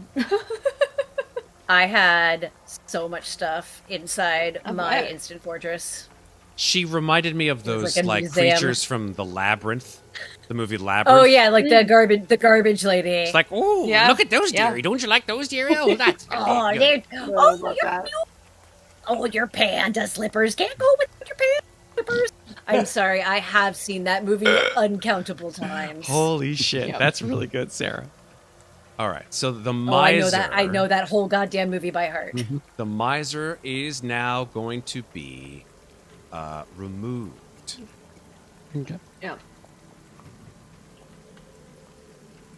Remove. There we go. And I will take the cards away. Do we notice anything weird about Mikmick? I don't know. This happens? Mick's a Somebody's big boy. shot shot. He can choose to show you or not show you whatever he wants to, whenever he wants to. Not fair. But that's not what we're about. We're about having Oh, fun we're here. going right? to Let's get Van into Richten's Van Richten's home. house. Yay. Van Richten's house is a relatively it's a relatively commonplace abode. It's definitely not ostentatious. It seems very middle of the road in terms of its size and its showiness, shall we say. It's a two-floor house with a slate roof and brick walls. Before Louisa gets out of the carriage, can I have a quick moon cycle check? Yes, you go and check in the sky.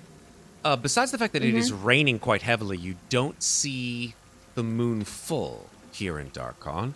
You see that it is in a crescent shape. Okay. So from your perspective, you've been lucky enough to Waxing or avoid waning? it. Definitely waning, which is good. So we've just passed. You have. Yeah. You've got okay. So you are lucky Alright. to have not come to Darkon earlier, else you would certainly have problems, shall we say. Yeah. Okay, yeah, for sure. You're welcome for taking extra time and and Louisa, knowing that, throws open the carriage, goes up, and starts knocking on Van Richten's door. Jenny's gonna climb out of the carriage afterwards, look up at this house, be like, "This is not at all how he described it," and walk towards her. Okay.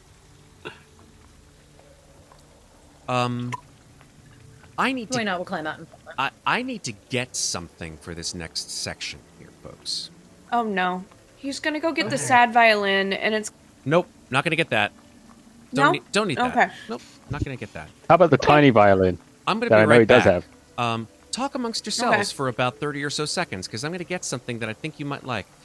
We'll be using it probably more in our next session, but that's next year. This is, I think, a good way to close out 2025 when I bring back you what you'll see. But talk I amongst think I yourselves. know what he's going for. I Be right think back. I know too.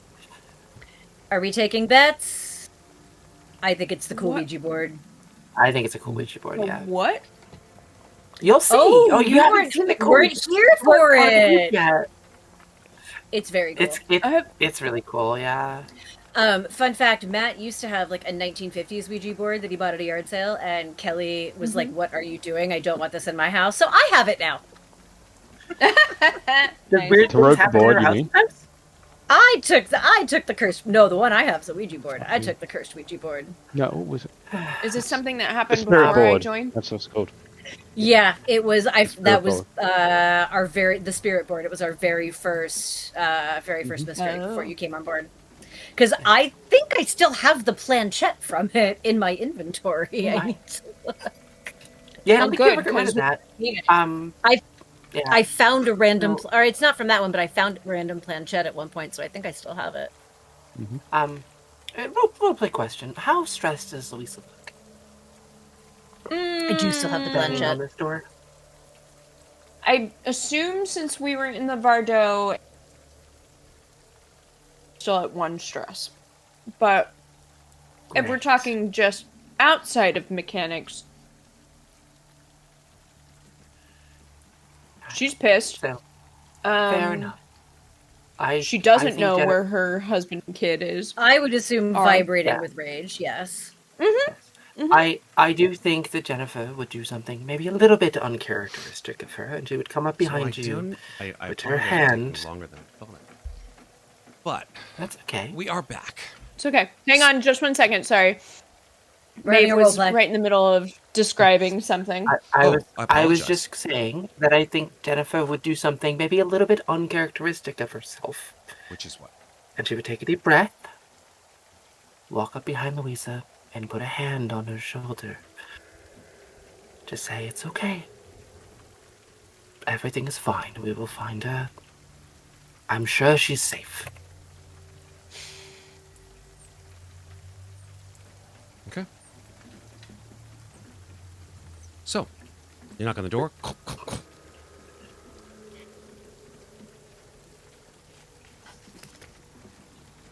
No response. Any great. Want Is to try the the handle? door then? unlocked? Yeah. Is the door unlocked? Mm-hmm. No. Is Skeleton there key! Okay. Fair enough. It is now. Why not? We'll walk in with Maybe. the skeleton. Depends on how we Open lock the her. door. Skeleton key goes into the lock. You hear a click, and the door opens. Louisa is in through the door. Bertie? Jack? Are you here? The interior of the house is cold, dark, unlit completely. Wood floors. Sort of a strange, musty smell.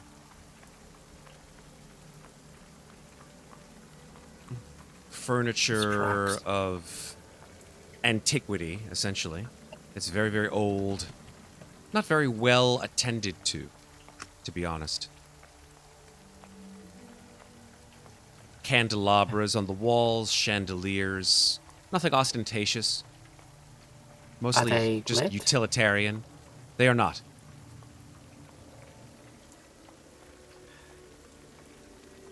Perhaps we should ask why not. Just say the Send a candles. message to The that candles in the sconces and in the candelabras have burned down to nubs, as if no one's replaced them. No one's been here in a while. Okay. Perhaps Moynard can message her then. Or Jack. Or Van Richten.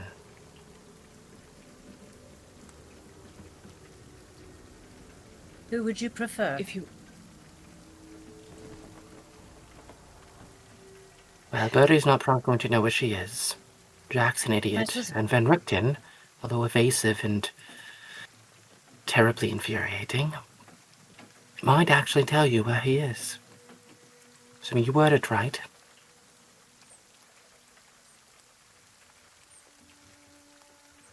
So I suppose saying we're in your house, where are Bertie and the fool, is not what I should say?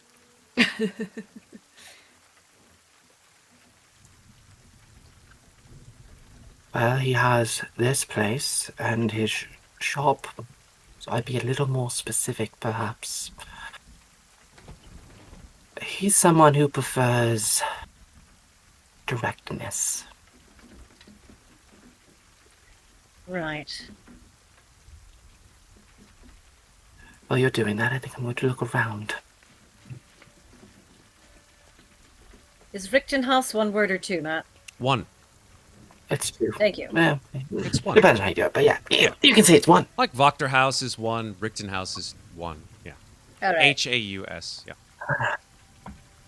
Mikmick would also be looking around, but Mikmick is looking specifically for any areas that look slightly out of place, like they may be covering up a secret passage or something. You could make a perception check if you'd like. Yep. Louisa's also going to look around, but she Would is I get looking a for any bonus? sign that. Yeah. Oh, I was just going to say Louisa's also looking around, but she's looking around for any sign that he was there. Ah, then make a survival check, please. Would I be able to- Survival. Because you're looking for But you have footprints. good wisdom. I'm actually good at that if you would like help. Yes, because I only have a +4. I have a +7. Can I instead give Moynat help? I mean, if Moynat's going to look around and you're going to assist her, the two of you looking around for signs or footprints or something like that, then sure. Okay. Strands of red hair. Yeah. That's a 13. 13, not great. You don't see anything. All right. Before I consider using my inspiration on that, because I'll still have it all next session when I feel like I might need it more, I am going to send a message to Van Richten. It says, we're at Richten House. Where are Bertie and the fool? We were told they are with you. Louisa is quite enraged. They'd better be safe.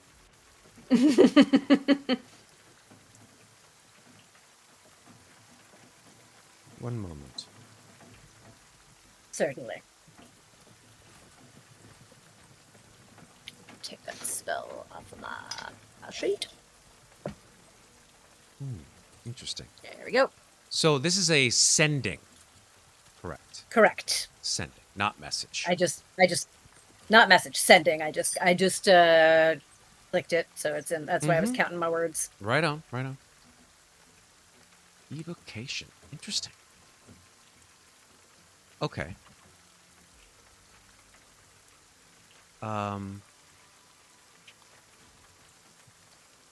Oh, I had a thought. Keep that Can I thought. consult the compass? Keep that thought for a go moment. ahead. Keep that thought for a moment. So, Okay. with sending, yeah,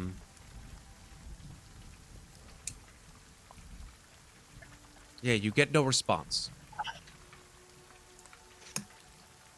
Oh damn! Even if he's on another plane, I have a chance. You Or get do no I response. sense that there's another reason? Can I try to determine why it didn't work? There's several reasons why it couldn't work.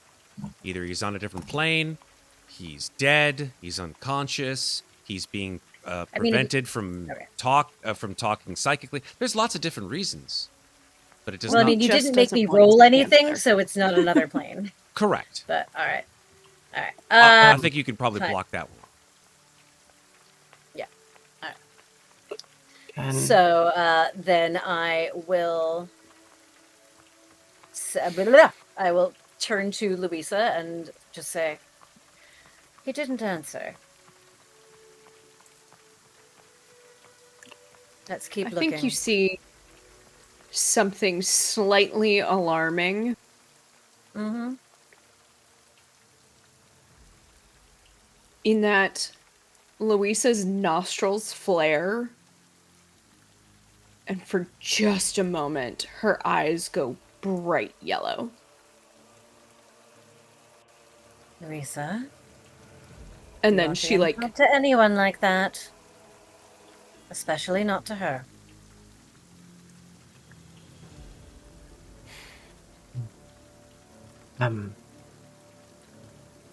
I'd like to do something if that's okay. Go ahead. Can I use investigation to see if I find any existence that someone might have been here and just perhaps didn't really leave much behind? You could look around for clues with investigation. Yes, I'd like to do that. Yes. Right. Go for it. I'd also like to consult the compass as well to see if it's telling me if there's anything dangerous nearby. You mean undead? I would So I also think like to. Mikmick had a Oh, former I was check. just about to say I undead wanted. specifically. I would say I wanted to help Ginny with her investigation, but I don't know if she rolled it before I got a chance to get the words out of my mouth. She got a 16. Good to know. I think a 16 is good enough. No. Ginnifer, you Okay. rolled back your sleeve It'll be and 15, but 15. That's correct. Yeah, 15. Apologies. 15 is still pretty good. I'll give you a pretty good response. You roll back your sleeve. You look at the bone compass. The needle on the bone compass does not move until it does, and then it clicks sharply to the left. But there's nothing there. You look in the room that you're in, and you just spy on the table some burnt out candle nubs and what seems to be a strange, like, wooden placard with a heart-shaped object with a hole cut out of it on top. you said the compass does react? Oh, yeah. What color is it? I'd say it's yellow. All right. I think I would look around and go like this, and I'm going to walk towards it and take a little bit of a closer look. Okay. I will pop down my Pearl Gem of Seeing and activate it for the second time today. All right. I was gonna say, Megan, you've also got the Deerstalker hat. Check for any magic. Mm-hmm. I like how we all have weird Oh. shit to text yet, by the way. That's what you're all about, man. You guys are fucking ghost hunters. Actually, speaking You're like of ghost hunters, you're the goddamn Ghost- Ghostbusters. Ghost spacers. Yeah, exactly. Get her, Ray. Elementary, my dear Arthur. Whoosh. Turns into a magnifying glass, and you see that the wooden placard, probably about 1.5 feet long by 1.5 feet wide, it's sort of circular in shape, and it's got a beautiful inlay of sort of gold and blue with letters Like my book? and numbers and strange symbols, There you go. which looks something Me and Sarah called it. which looks a lot like Yeah, Blur. we like a blur. did I'm call gonna it. I'm You'll gonna have- remove my blur so you guys can see in chat Thank land. you. Stop on. There we go. Boom. Looks like that. Whoa. So pretty. Nice. And the thing resting atop it looks like this. And Moynat has another one in her bag. Maybe if we use both, we can get double the answers. As you look through your magnifying glass at this object, you spy that it is glowing with evocation magic. Okay. It's evocation, whatever it is. Moynat, when you put the patch over your eye, you see, with true sight, atop this countertop where this placard and this object lie, you see sitting atop the same counter a young boy. But this boy is strangely dressed, shall we say, especially considering where you're at. His style of dress seems very antiquated, shall we say. Also, he's translucent. And he sort of It's more not. smirks at you and just gives a little wave. Moynat waves back. Why not? What do you see? Appears to be the spirit of a child. I think we're going to have to use that to talk to him. Erasmus. When you say the word Erasmus, the boy's head turns directly towards Ginnifer. I was wondering where he was. Apparently, you are correct. Erasmus is Venricton's son, who, if you remember your history lessons from his journals, died after becoming a vampire spawn. By Venricton's own hand, I might add. He killed his own son? He stopped his son from becoming something far worse, in his opinion. Yes, I've heard that story before. Quite recently, I might add. I'm living it.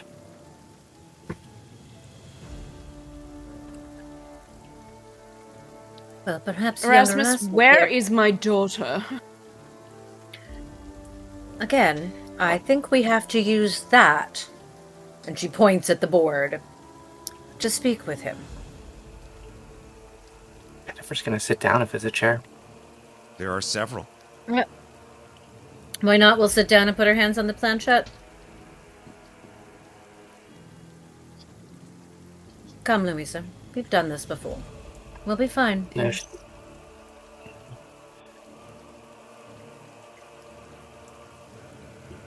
I Lee Place Moynat, my I think fingertips it's just on the- you and me that have done this. I don't think Ginnifer's done it, nor Louisa. Louisa did it in my home, actually. Not this board, but I do Not this understand the board. concept. I understand it. Anyway, Minor details. minor Erasmus, was there a stupid-looking man and a young girl with red hair here? Although the rest of you cannot see Erasmus, Ginnifer calling his name, of course. It is only Muadnhait that sees the boy put his hand on the planchette and move it slowly across the board to yes. Are they still here? The boy looks dour and then moves the planchette across the board to no. do you know where they went? There is a moment where the boy looks at Louisa with a look of sadness and then moves it across the board to yes. Please tell us. Where did they go?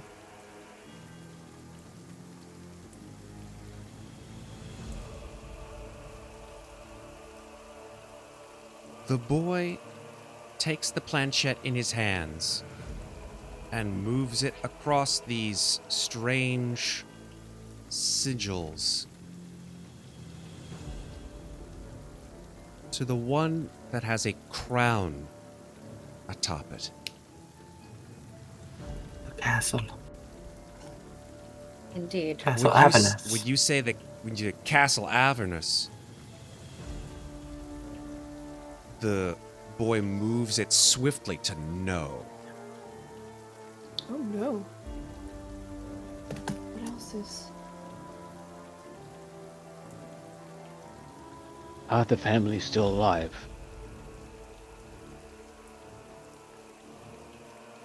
I don't think he knows that, Mikmick. The planchette does not move. Okay. Did Van Richten take them? The planchette does not move. Does that Do you mean that's believe the they are- answer, or does that mean...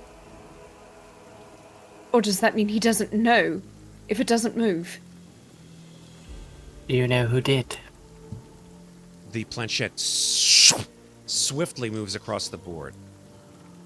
I can't do this backwards, apologies. To yes. To yes.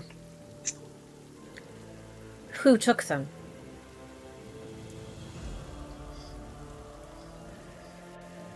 It's hard to do this, folks. Apologies.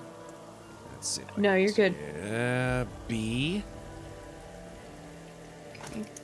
A. Barovia. What? D. Nope. It'd be bad man. Bad man. M. A. Sorry, Up I'm the side. back in frame. There we go. I can do this backwards. It's hard to do this backwards. It's really hard. There we You're go. doing great. And You're almost there. You're almost there. And I Bad got man. it.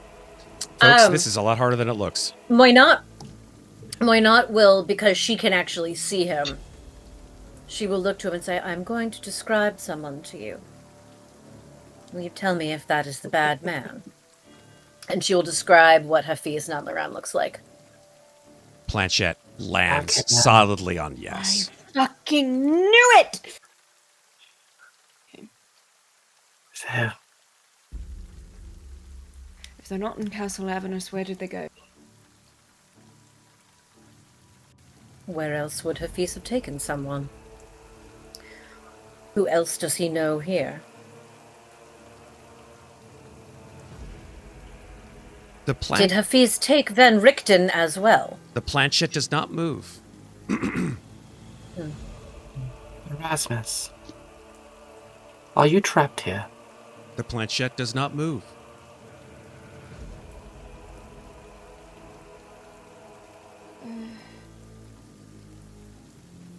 you said in the original question when we asked where they were taken, you went to the Crown. Does that have something to do with the Reigning Road? The planchette moves to no.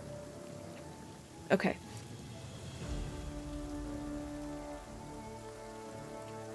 The planchette moves to the letter. I'm gonna do this if I can, guys. Here we go. This is where we're gonna end. K. I. N.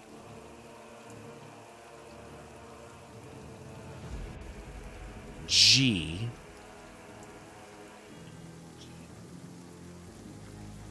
Down to S. T. R-A-G-D. E. A. And then finally, R. King's Tear? King's Tear? The Veil of Wait. Tears. No. Can we see that What from is here, it? Matt? Sorry, say that again, please. Can we see that from here? Yes. You all Then can. I'm going to point towards the sky. In where the we can see. sky, as Ginnifer points out the window through the veils of mist and fog that wreathe Van Richten's home and the rest of Darkon. Floating hundreds of feet in the air is a shimmering second sun, some might call it. A star in the sky. Illuminating The thing I saw in my dream. the thing you saw in your Mhm. dream, illuminating the lands below it, directly beneath Castle Avernus. Is that above Castle Avernus? Well, it's above Castle Avernus, directly beneath, comma, Castle Avernus. Yeah, Yeah. you go. Everywhere? Remember correctly from your description? That it's like super broken? You'll have to find out when you go there. Yes. Yup. Next year. Next year! One last sort of one last sort of coda, right? As the planchette sort of spins, like, and then lands in the center.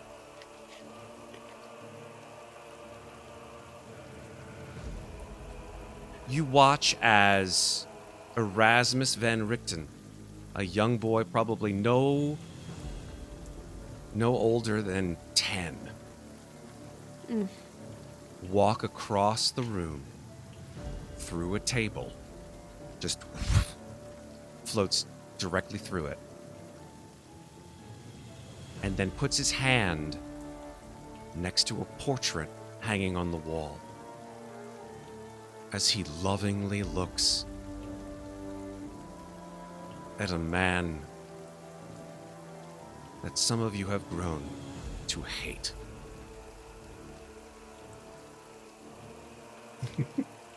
Oh, Van Richten. And that is where we will stop for tonight and for 2025. Mm. Woof! Getting crazy, guys. Mhm. More trauma for Megan. All Jesus. All of her worst fears just confirmed. Yep. You're gonna She's get stressed been- from that, Matt. For like the last 8 sessions, I probably should. My kid's in danger. I don't mind if you don't giving yourself another stress point. And I think it's I mean- warranted, right? Yeah. I kind of think Yeah. it's appropriate, yeah. Yeah, absolutely. It's like, as much as I hate not being able to save my kid at full strength, Mhm. it's the seeds of fear. Yeah, the absolute, her first and foremost. So Amazing. also, everyone thought she was crazy for worrying about this, I Right? feel like. And Oof. Okay. Right? I mean, I would say Ginnifer definitely didn't because she knows how fucking awful Van Richten is. Why not Even necessarily before think we you were knew crazy? that they were Van Richten, though. Yeah. Well, no, but I mean, just like she's grown up with him. She's learned how incapable he is at keeping the people he cares about safe, and people in his Mhm. charge. This is just another example of that, unfortunately. I'm not going to say more I don't than think. that. I can't. I don't even like. I don't want to defend, and I'm not going to implicate. I'm simply going to just keep my trap shut because. Oh yeah, no. I'm just speaking from Jennifer's point of view. Just Of course. like everything even she know knows that about it's this like- man. I don't even know that it's Van Richten's fault right now. It's Fine. a weakness that's being exploited. Which Yeah. yes, All right, let's all together Don't just have breathe. kids in D&D, y'all. Don't have kids in D&D. Breathe in, breathe out. Why do you think every D&D adventurer is an orphan? There you go. Right Because on, their Red. parents stretch out too much. Totally true. Folks, it's been a pleasure. Well, not so much a pleasure. It's been a story. I don't take pleasure It's in been a messing with you guys. story. It's been a thing. Yeah. And I'll tell you what has been a pleasure. It's been a pleasure watching these players. Right? These guys are fucking awesome. And I couldn't be happier having them as players from now until whenever we stop playing. Which, to be frank, isn't Never. that long. Yeah. another 6 months, guys. We're in the end game. I don't think so. What I will say, though, is that when we come back in 2025, 2026? 2026. Did I say 2025? 2026. Sorry. I'm not doing this year over again, No. Matt. I'm not. No, I don't blame No. you. I don't blame you. Get it out. Move onward. When we come back in 2026, we will see. I'll take the cat and lift it out of the bag and just deposit it on the stairs and say, we'll see the return of the C team. The B team? Ooh. Did I say this? I meant to the B team, a C team? B team, It C says team? C team. Some team. It's a team. B team. B team. Return of the B team. In what So the way? B team will appear next. The B session? team will. Question mark? Well, we're gonna find out more. I will let you guys know when we come back. Awesome. Yeah. So the long-awaited return of those Yes. group of funky, fresh D&D players. I don't even know what the hell I'm saying anymore. Memory challenged Yes, individuals. Moderately insane and very horny. yes. Only some of them. Where they've been. Oh no, I was talking just about myself. And what they've done in the time that we saw Now- them last, who knows? Does that mean you're finally going to tell us if they're going to still be level 6? I will tell you that, but I will not tell you that here and now. We will find out when we see them. That's I fair. what I mean. I mean, I guess everyone gets to know that but me eventually, because... That is correct, because Elizabeth is a gray pile of dust. But you have twice as many characters to play. So Elizabeth is going to be in the party as a pile of ash. yeah, exactly. I'm pretty sure Varrock carries her around a little pouch. jar. Yeah, I love it. A little pouch around her neck. There we go. That's what you can use that True Resurrection spell for, Red. Bring Liz back. It's not a bad idea. Let's see what happens. All right, friends, The it's Rob 1:40 and I'm would be falling It asleep is. over here. Let's hit it. Let's Yep. just go around real quick and say goodnight. Let's go with Sarah since she's tired. Well, we're all tired. But go for it. Hi, I'm Sarah, also known as Lovely Llama around the interweb, so that's the name you'll find me under if you choose to look. You can find me here on Slices and Dices many Fridays, some other days. Be back on Monday doing our delayed Alien game, where I will be a kid in a role-playing game and try very hard not to die. And that's it for me. Fair enough. Next! Cool. All the Sarah, best. thank you so much. Red, you're next. Red, tell us all about you. Where you can be found on the internet, please. Hi, I'm Red. You'll find me on our Discord, which I'm assuming one of the watchers will post the link to, either or Matt. And when I'm not on the Discord, I'm probably playing games on Steam. And I just got my Steam replay, and apparently I've got like over almost, I think it was like 999 achievements this year. Jesus. Oh, Wow. Okay.